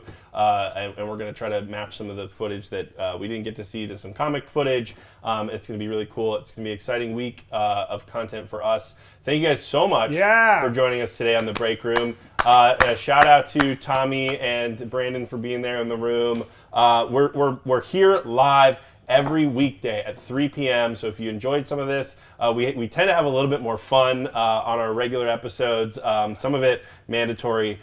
Check out some of our great merch at newrockstarsmerch.com. And subscribe right now if you're watching this and you're not subscribed. Subscribe to the channel so you'll get reminders of when we go live specifically, but also all the great content we put out on New Rockstars, including breakdowns of all the Disney Plus and the HBO and the films and anything that you care about. We're doing cool content and about one day we're going to be coming out like a couple thoroughbreds with hot takes and cool shakes, baby. I love that. I love that. Thank you guys so much. We'll see you guys on Monday. Have a great rest of your weekend. We'll see you later. Bye, guys. Bye. God bless. Start a thing that I'm just on the channel.